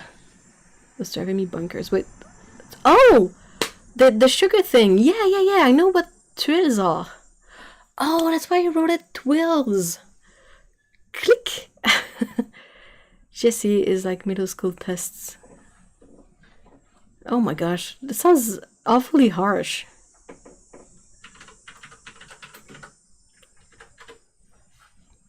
But like, I remember art history classes, and we were checking out Michelangelo, I think. And I think I mentioned this before because it's just so funny. The teacher was hilarious. He was so really vehement at time and really energetic for certain stuff. It was kind of funny, and he was like presenting to us the person that Michelangelo was technically, and he was like, well, he was probably gay and kind of repressed, because I'm not quite sure it was well received then. And even when he would try to sculpt women's, his reference for the sculpting would be men. So he would basically do like a leaner, slightly smaller men, and then stock like half grapefruits, half grapefruits on the chest to make breasts.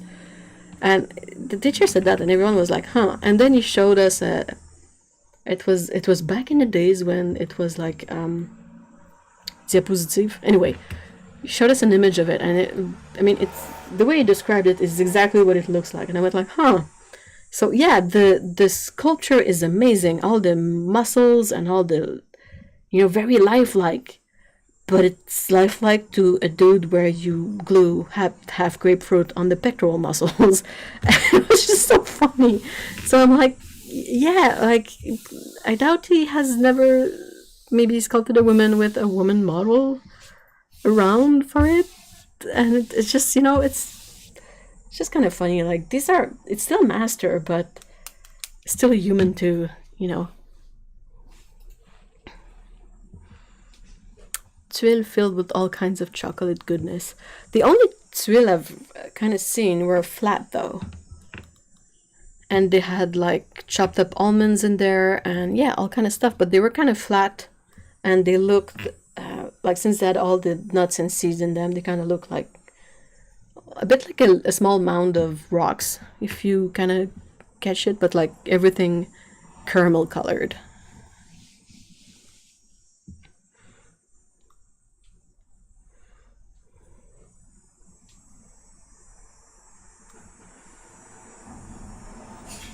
I've been here 15 years and still don't understand how school works. In art GCSE, you had to make those mood boards and practice sketches to show your ideas develop. Otherwise, what if you're... Oh, dude. That's wrong. First of all, how can they limit it to just one way to do art? That's so stupid.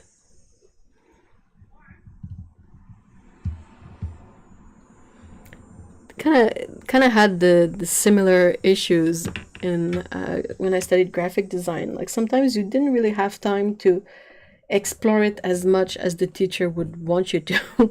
So you had to go back and sort of make up development, like make it after the thing is completed, just to have a couple of sheets to add in your folder so that you cover that area of the evaluation a bit, which is silly, you know. If you want me to explore, give me more time to do the assignment, you know.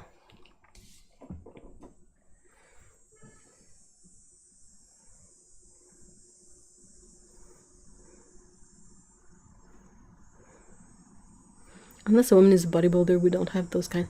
And even then, like a woman bodybuilder still doesn't have the same kind of shape that a man would. A man bodybuilder, I mean, you know. And they were not bodybuilders back then, but yeah, I get the idea.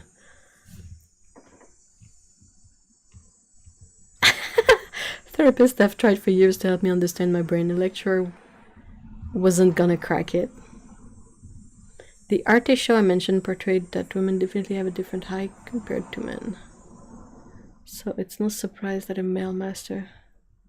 Yeah, but at the same time, if he was not interested in looking at naked women and enjoy having the opportunity of looking at naked men more, you know? Anyway.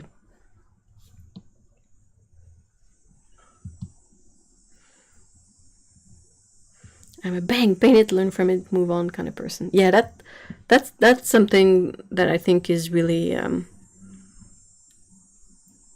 like it's kind of easy to fall into this trap of trying to make it perfect, but sometimes it's, for certain things, it's just better to get it done and learn from it and try again, you know, to keep it fresh instead of letting it go stale. Yeah, I did have to fake the development part after doing the final piece. That makes you feel so silly, doesn't it?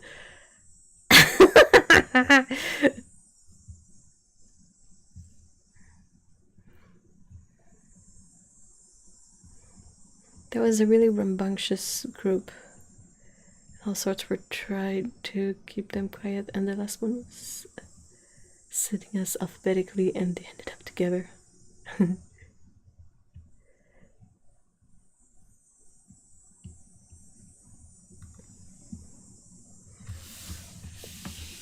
The next week.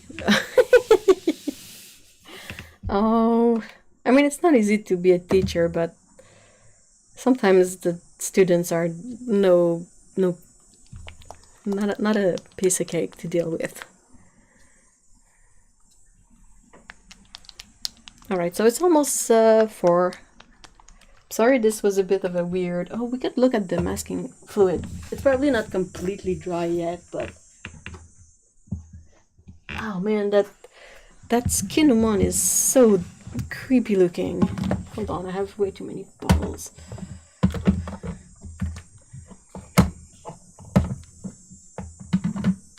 Okay, can you guys see?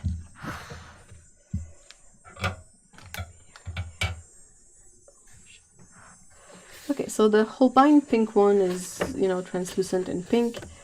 This one is a bit more translucent, where it's not too thick. Like this in the middle is definitely not dry yet. But how freaky does it look? It doesn't look right, does it? It doesn't help that it's super thick in areas, but wow, that looks odd. The blue one is sort of more blue than I would have thought. And that's translucent, so it dries completely transparent. It has a tiny bit of a yellow color to it, but that's all. It looks like scar tissue. It's so disgusting! Oh, it seems to work like it should, somewhat. But how freaking weird is that? Ugh. Super enjoyed the rent session. Oh, of course. I'm pretty sure I can always come up with a good rant. It's like Halloween on paper, seriously. Well, it kind of looks, you know, it looks pink, like a bit like this one. Like, it doesn't look like a weird color for masking fluid when you look at it in the bottle. But then you put it on paper and you let it dry and it's like, this is creepy. It's like Halloween on paper. We would need a red one, you know. It would be super gross.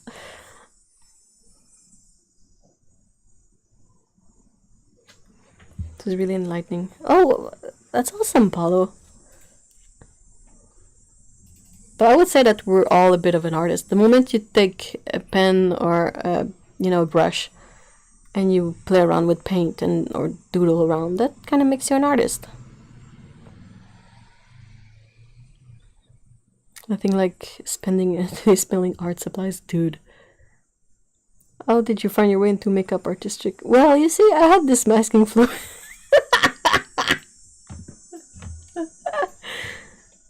To be frank, latex is popular with makeup.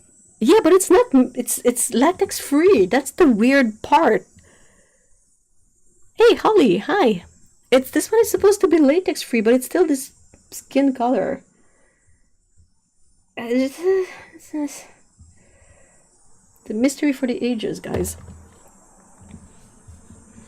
Biscuit neon orange. Yeah, is it Talents that has a really orange one? This one is kind of a mix between the pink one and an orange one, which is...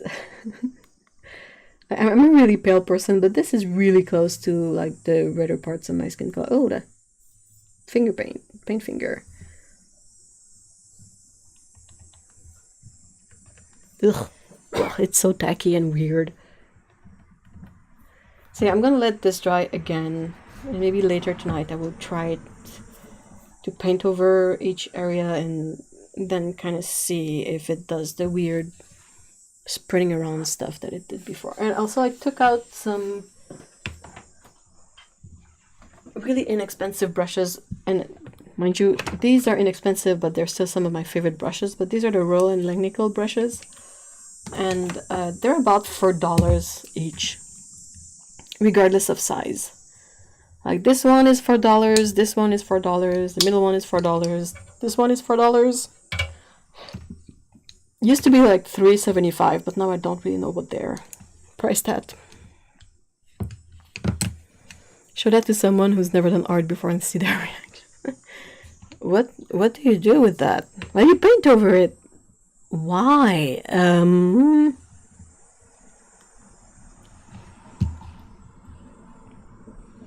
How are they that cheap there? Well, they don't have to travel that far. No, mind you, they're made in the UK. Well, I mean, Royal and Langnickel is a UK brand, and they're made in China. I don't know. Magic. How? I will double check the price because it's been a while, and you know prices have been climbing. But how much do you pay for one of these?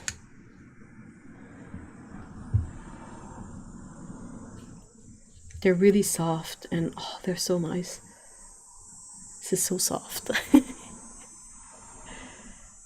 a lot more. Huh, that's really weird. Soft brush. Okay. So, do you guys have any more questions for this stream? And yeah, they're really lovely brushes. I have quite a few of these. This one is shedding a bit. Is it? No, it just has really long hairs for no reason. Okay. It's fine. Like, you don't feel too bad if you ruin one of these. Ideally, I will still take care of them because I don't like ruining brushes, but I feel a bit less nervous using these with masking fluid than any other brushes I have.